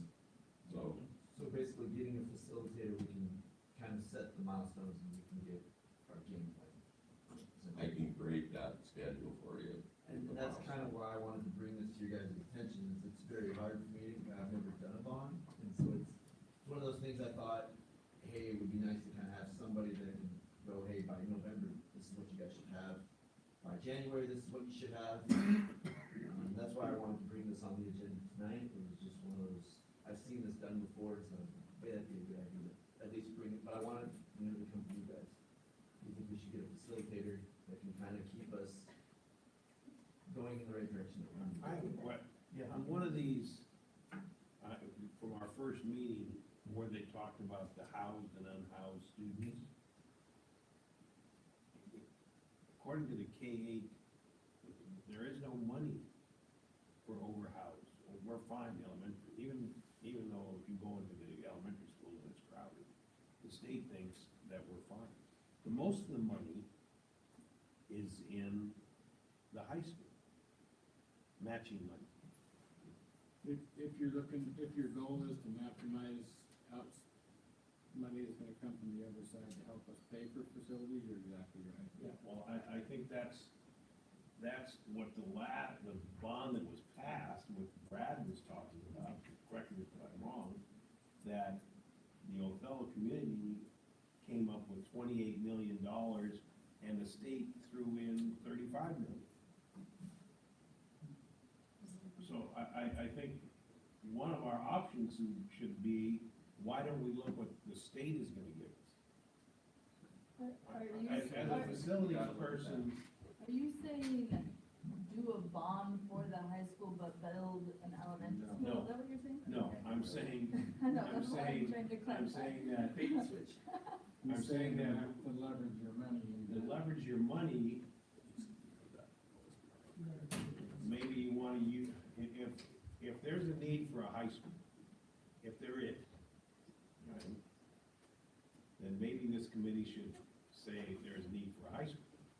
If there is a need for an elementary school, because we have an overflow of students, then maybe we should say, let's run a bond for an elementary school and a high school. And I don't wanna hurt anyone's feelings. If there's a need for K-8, then we have to propose that this is why we're using this money. Now, is that gonna be the problem, convincing the people out there that we need a K-8 instruction? I think after seeing a couple of those videos, I think it looks pretty good. But And I think that's just for us to decide, or Well, you K-8 have- and that's our, if this, we're gonna make a recommendation to the board. And we can have more than one too. We're gonna make two recommendations. We can have at least, yeah. We can say the recommendation to the board is, Please don't bring every possible recommendation, No, so no. you guys figure it out. no, we're gonna give you a recommendation that says, we'd like our money spent in this way.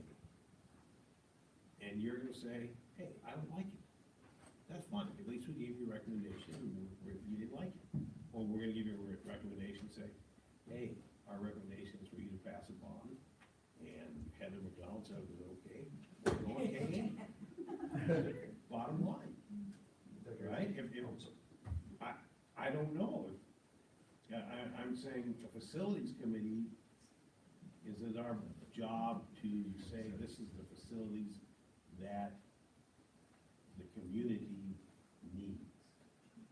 And I think going through each one of these high schools. And getting buy-in from the community. Yeah. Well, I Because think that's that's the important key, too, is yeah. getting the buy-in. Yeah. Somehow, but I think there's some immediate needs, not Right, just right. those. What we need some, we're gonna look at, we can look down the line and say, 5 years from now, we're gonna need a high school.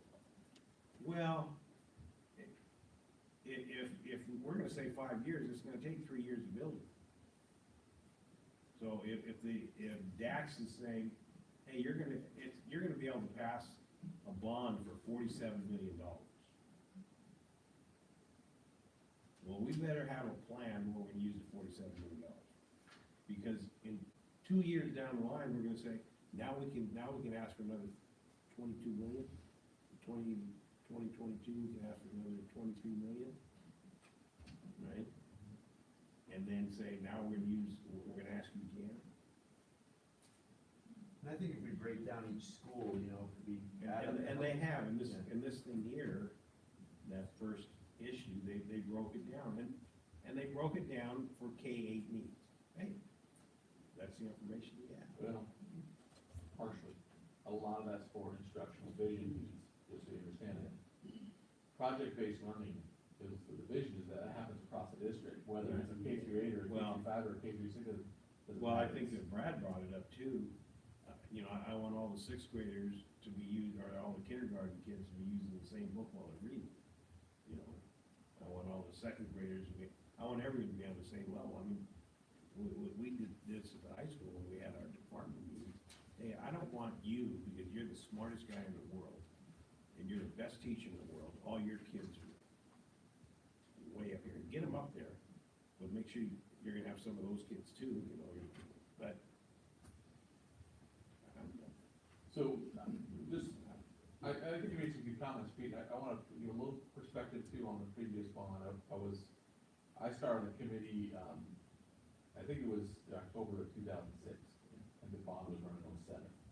And one of the things there that was different than where we are now, is it wasn't just about unhoused students that got us extra money.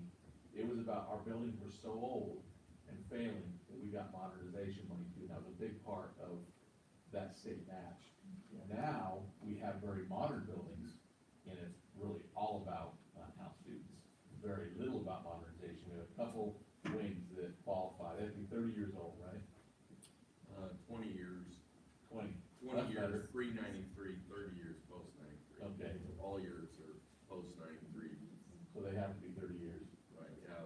In order to qualify for modernization, so that's why that money that was available was so much less.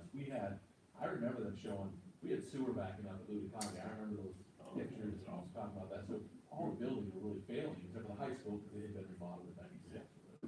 And so it's a different situation now, we really have nice buildings, we just need more space, and with the vision, we'd like to have different spaces for our usage. And so it's a different ask of the community than it was then. Yeah, I understand that. I mean, I was very impressed with the videos that took place in there. It's all positive. I think the pre-K is an issue that's got to be resolved. You know, I mean, I just don't think we wanna go out and spend the money. I don't think you can sell this community a pre-kindergarten building. You know, after you bought churches, they're gonna say, why don't you go buy CBH? They have an empty building. You know, I mean, just the perspective, I guess. I'm gonna guess that would have cost money then. Yeah, I know, but. I think CBH should just give it to us. That's my reaction. I'll go back to the question that you asked, Ryan. The question was really, about facilitator. Yeah. And you really articulated you need support and you, are teaching. This is your first time kind of leading this type of group. And I'm going to college. You're going to college. I would say I certainly support that. It goes to what the mayor was saying also about process, and just having a process in place when we come to the table, or really having someone behind the scenes helping us to plan and have those conversations as well. So I just want to say, since you posed that question, I certainly support that, since that was a question on the table. I'd like to make a motion that that person needs act. Well, I'd be a piece of it. Dax, were you and Ed facilitators at the last bond? That's what I thought, you actually facilitated that toward the end, it wasn't necessarily the whole thing, was it? I came on board obviously the last run, so you'd run the 28.6, but I think you were forecasting about 3 million in state match, so the last. Yeah, prior to that, it was very little, but I wasn't It's involved just a in that different bond. strategy, it was spending less and not meeting the 40% rule on facilities for the mod and such, but, yeah, we basically facilitated it. I mean, we can, when you look at, you know, someone outside, a facilitator like Teeter or Proctor, where they come in and try and lay it out for you. I mean, really, there are key individuals with a variety of architectural firms that's really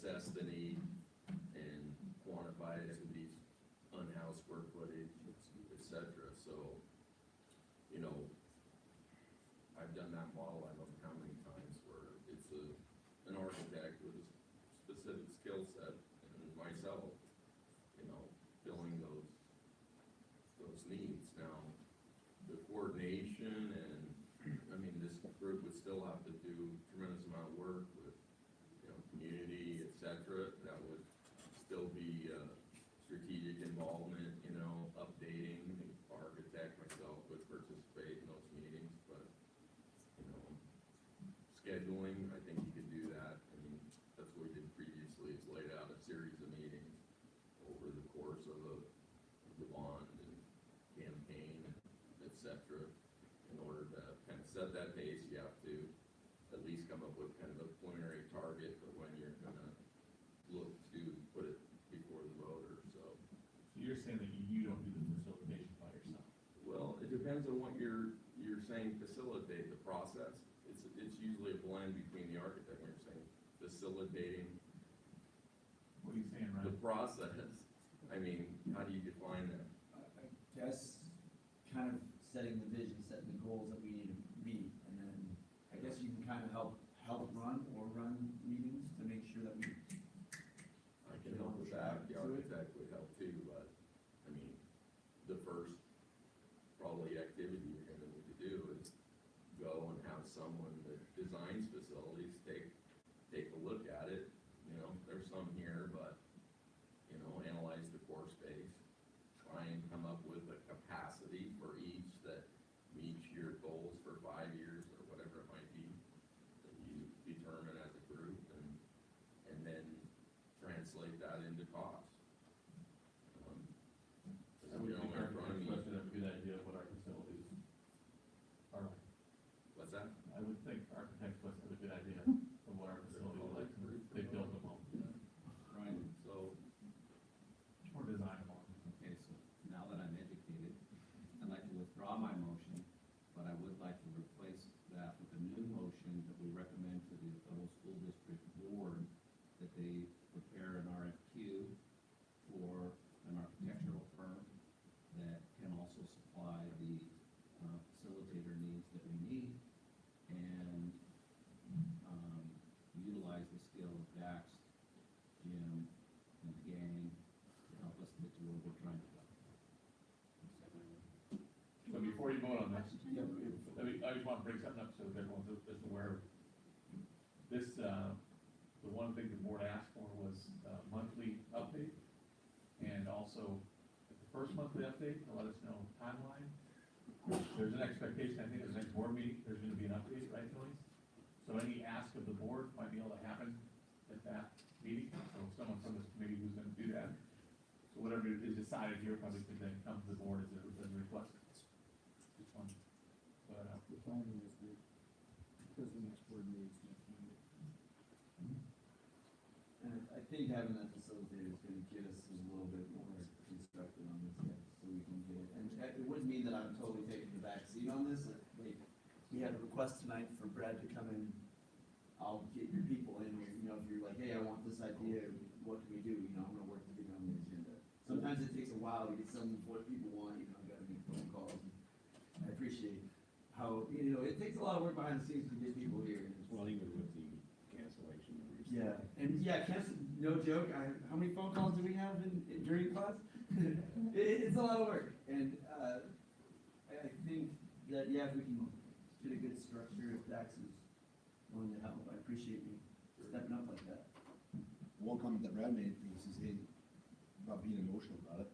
I mean, we're all gonna try not to be emotional, but we're part of the community, and that facilitator has an outside perspective to kind of help us to curb that a little bit and guide us, like you're saying. I think that would be pretty helpful for our overall goal of achieving what we need to do. And it kind of gets into the meeting, you guys saw last meeting, I got heated a little bit, right? And it allows it so that I'm not using my emotions to try to drive this meeting, or, you know, oh, hey, DOHS is getting a stake in this now, we've decided DOHS needs some space. sounds you know? like there's a motion and a second.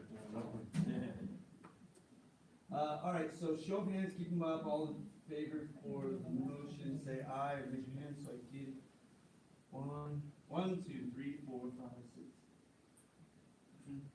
All right, 11, and all opposed, raise your hands. Raise hands, so we have something.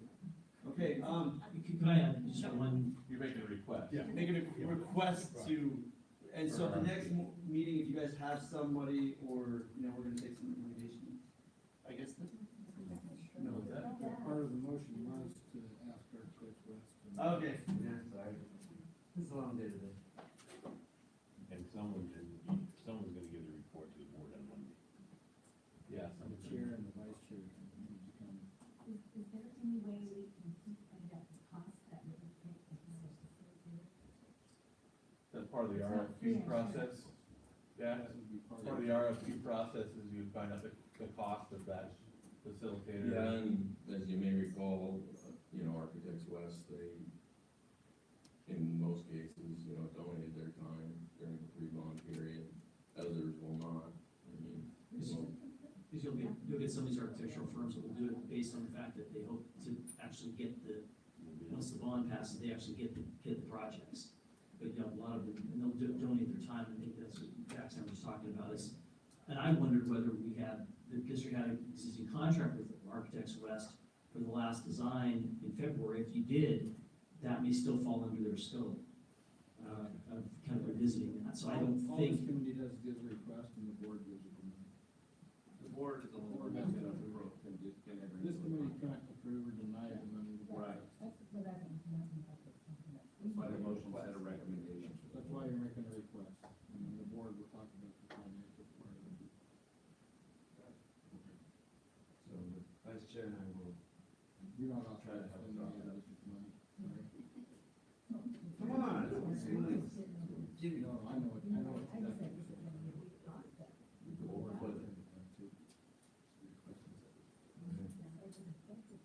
So we need to show up to the next meeting, which is next Monday?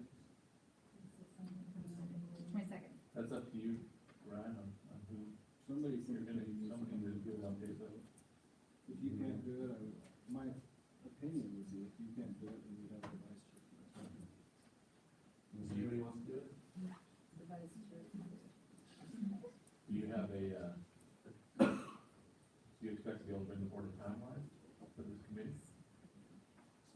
If not, I would just say that, you might want to ask the committee what they would request you bring back to the board. Yeah. Like I said, never done this, I guess we gotta come up with a timeline. Well, not But I necessarily. think, no, we Yeah, ask take for the more request, time. because then I think our timeline depends on what's feasible and what our needs are, and, We still got a process to go through to get to that. yeah. We're just gonna ask the board if we can have some professional help. That's it. That's all we're asking. There we go. You know, like the blind leading the blind. And $47 million, that's a lot of blind money. Especially when we want 91 million. And that's a lot of drawing, you're lucky, that's a lot of drawing rooms, isn't it?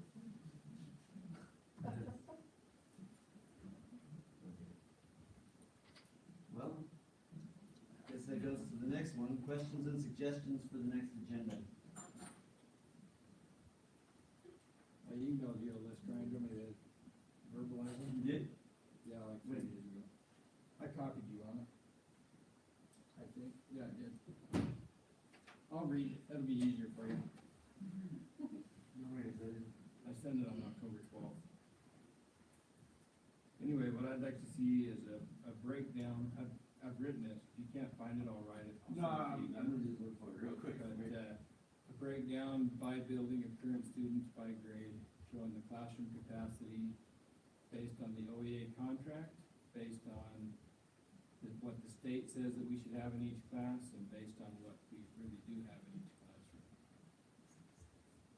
And the amount of unhoused and overhoused based on the state formula broken down by classroom, by age group. The one we have is combined everybody together, it's the K-8, the one that Pete was referring to. This shows K-8, 9, 12, is all that one shows. I want a more detailed one, I'm requesting a more detailed one. So we can see what the money is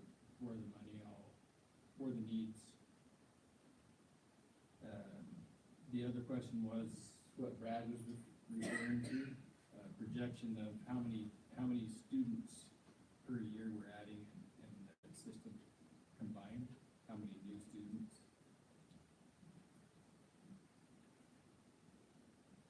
And, a list of when each building is next available for modernization, which I know that number's a long time down the road, but I'd like to see what that is. Can it be part of a building, like you said, the high school, a certain The building? high school, it can be by wings, I think. Be by 2026. And then, The whole thing. and then the last thing is if there's an actual set of there's been discussion about, the Wahidas was built to be expanded, but I've never actually seen some actual plans. I know there was talk about it, being able to expand it here and there. I just wanna know if there's an actual architect's plan somewhere that shows that expansion. You follow what I'm saying? Did you share with me or was it me? I emailed you and copied Rob and Chris and. There's Juanita's on the property north of their building. Chris did. School district owns. Maybe I had your email. Probably excuse me. No, you go ahead, right, I'm just wondering if I'm you not- report area under. I'll forward it to you. The other side of the building, My apologies. So, north of the that's clinic. our, so then do we need to bring also what our, like, talk with our principals with our Yeah, needs, or is that no, we you do said. after that? I was gonna ask if we can see those priorities from each of the schools, if they could put that, or even have it to you beforehand. Yeah, the last meeting, we had asked for the principals to do it, so I threw that on Dr. Harrison, had a meeting with the principals. So we have the ground rolling on that. Obviously, the teachers, you know what you need. So,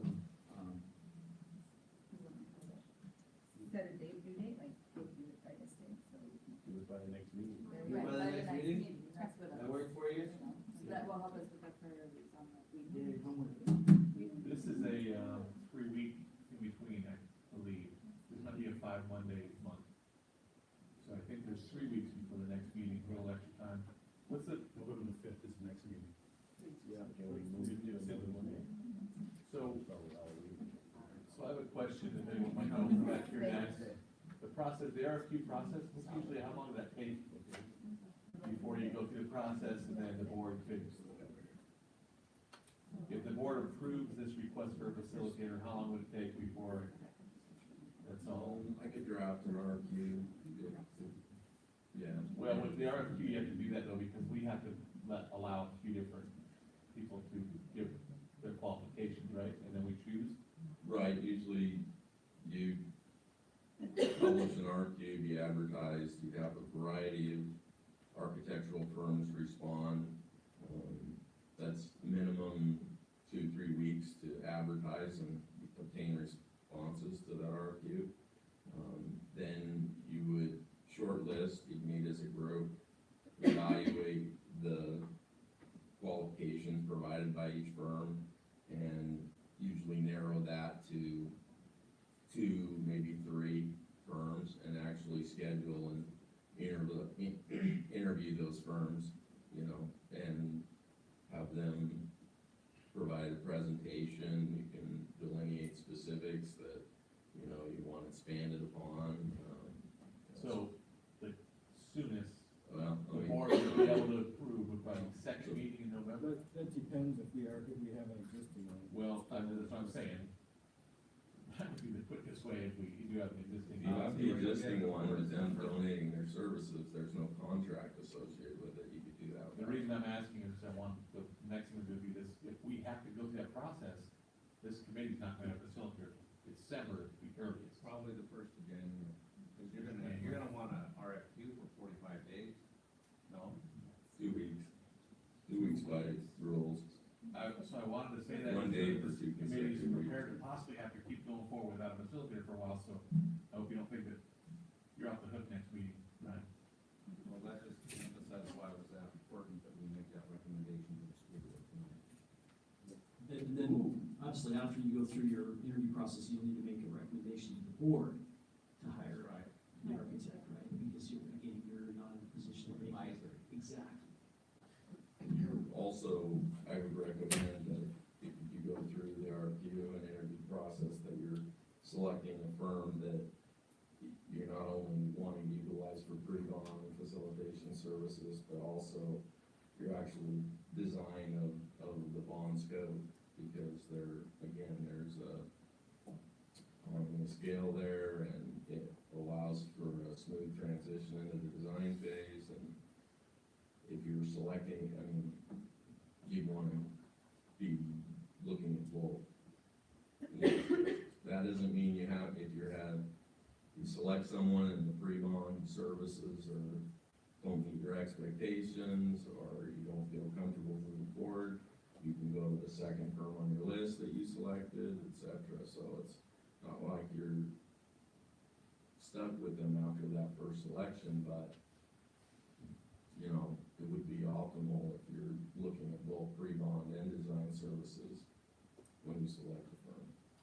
And that is all a moot point if they're currently under a contract with Architects West. Well, because I don't think they charge for any of their services pre-bond, so there wouldn't be a contract. So if you wanted it, you wouldn't need to go through an RFQ process if you wanted to utilize Architects West for pre-bond services.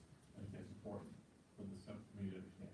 Yeah, so you could just move forward, It's a call different Ed, question to the board then. call Ed and tell them to start showing up to the meetings. I mean, I know they would do that, but that's something for you to decide. Did the committee understand what is being said?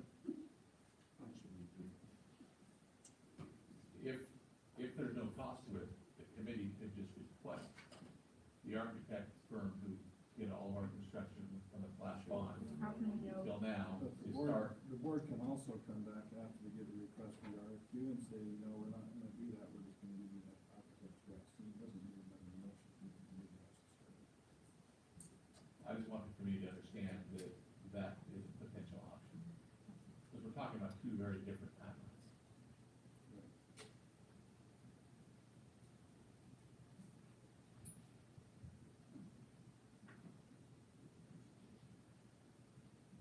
Well, you can speak to the fact, maybe not this meeting, but the board would have the knowledge if they were acceptable, if they were happy with what they've done in the past, and if they were the ones that we would go for. I mean, you don't have to tell me. You guys work in those buildings every day, Well, so but I'm bet saying- you have a better idea. I don't think. But I mean, you as the board would know if there'd been an issue, and you would be able to come back, as Tony said, and say, no, that's not going to work, or whatever. I mean, you have that knowledge.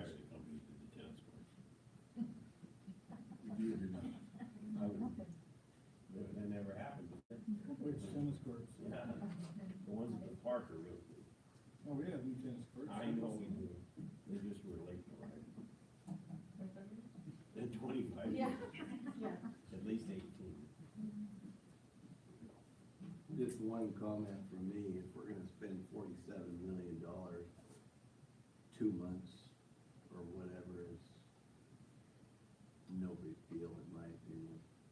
If we have to wait for the proper facilitator, that's a moot point because we want what we want when we're done.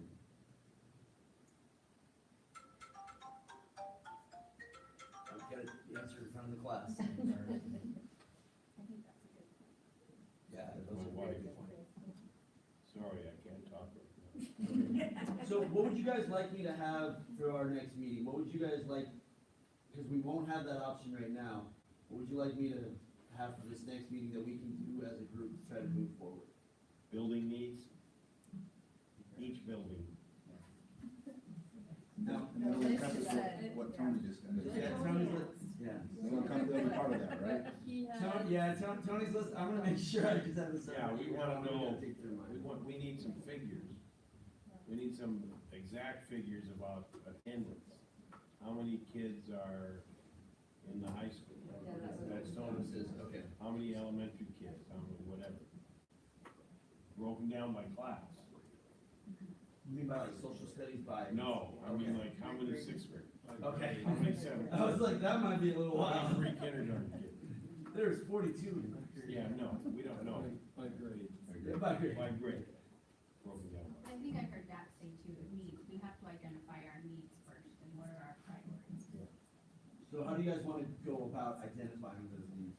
If if I can get that information that's requested as of right now, how do we wanna move? Do we wanna have big open tables? Do we wanna be doing this in groups?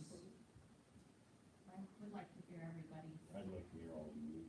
what And- everybody's needs are. One of the things we could do is we could do groups, and then after we go groups, we all, I always figure if you do groups, you always all come together and then throw your ideas out, and you finish together, always. Maybe that's how we dissect that, sorry, I don't know, This document? consultant report. Maybe we dissect in groups by school or something, and the person representing that school is in that school. So they can bring out what the principal has said, or the, whoever's on the facilities committee in their school, right?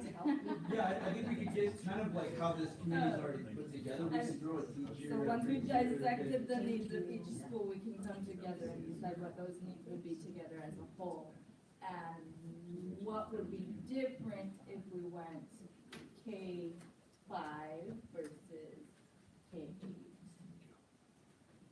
Or if there's another option.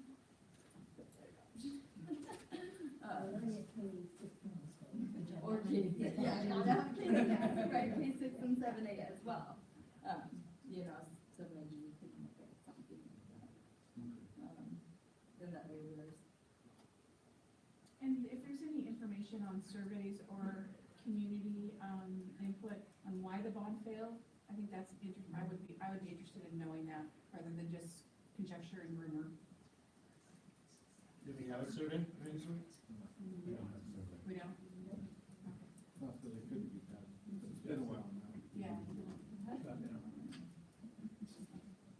Okay, so you guys are okay with maybe, setting up some groups and then dissecting this nice little thing here?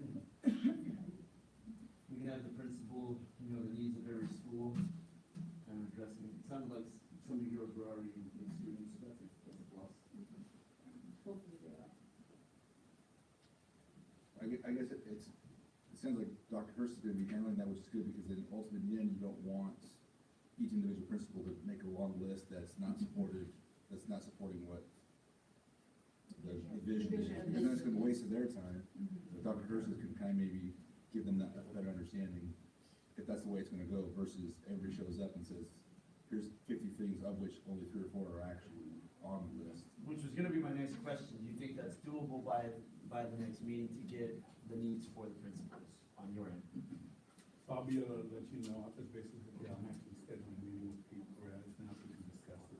Okay.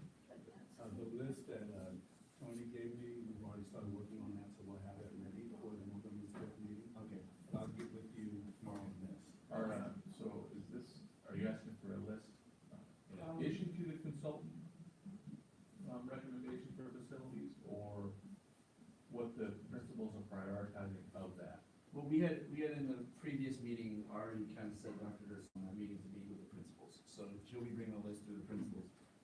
You'll be able to be kind of the expert in that area to reinforce what the principals are saying, going, okay, there's this, and then, hey, from my perspective, there's also this.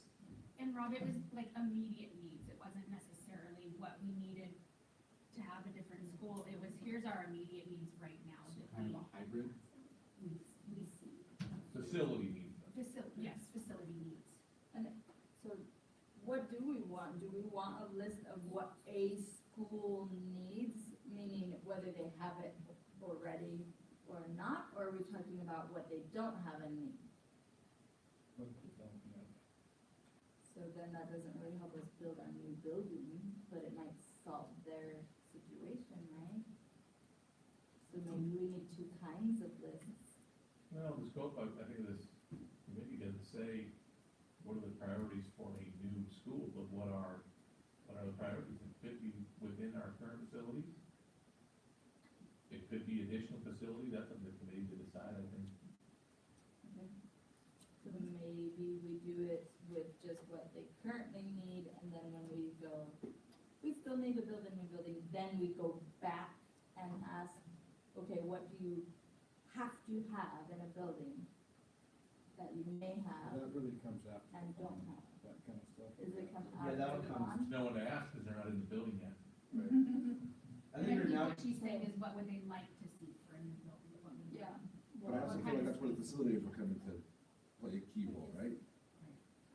we don't sit here and quantify that to no Yeah. end, and they can just say, hey, guys.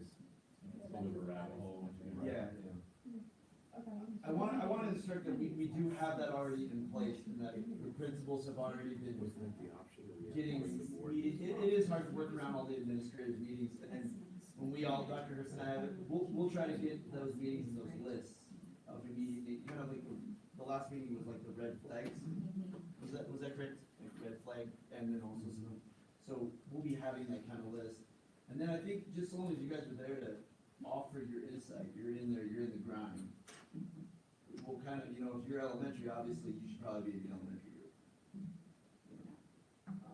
Wasn't the facilities committee, we're gonna give some options to the board, but that could be one of the options. Needs down the line, and needs if we wanna improve our situation. It's immediate in 5 years, so. It could be 5 years before we can improve our situation. But at least we have a plan to tell the community, we've got some real issues, and we'd like to solve some of the issues right now with this bond, with the idea that also it's going to maybe build a new elementary school, or maybe build something else. We're not gonna make that decision.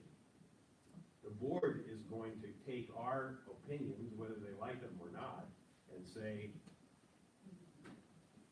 thank you for your input, and we're gonna talk about it as a board, and we're gonna throw it at the community as a board, and then we're gonna make a decision how we're gonna run the bond.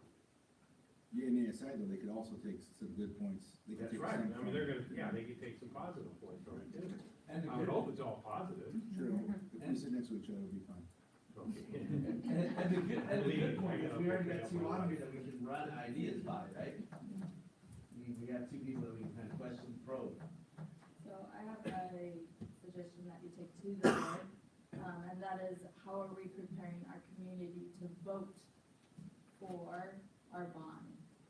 Are we gonna send out a little flyer or a little something in the mail, that goes, hey, make sure you're registered to vote because we're trying to pass a bond, here, or your vote will get us this much money to build a high school, or, just like some power statements that go out, that's simple, that somebody moving their mail can see that and go, That's literally your knowledge. maybe I should be making sure I'm registered to vote, so we get our vote. Did you feel there wasn't any of that for the last bond?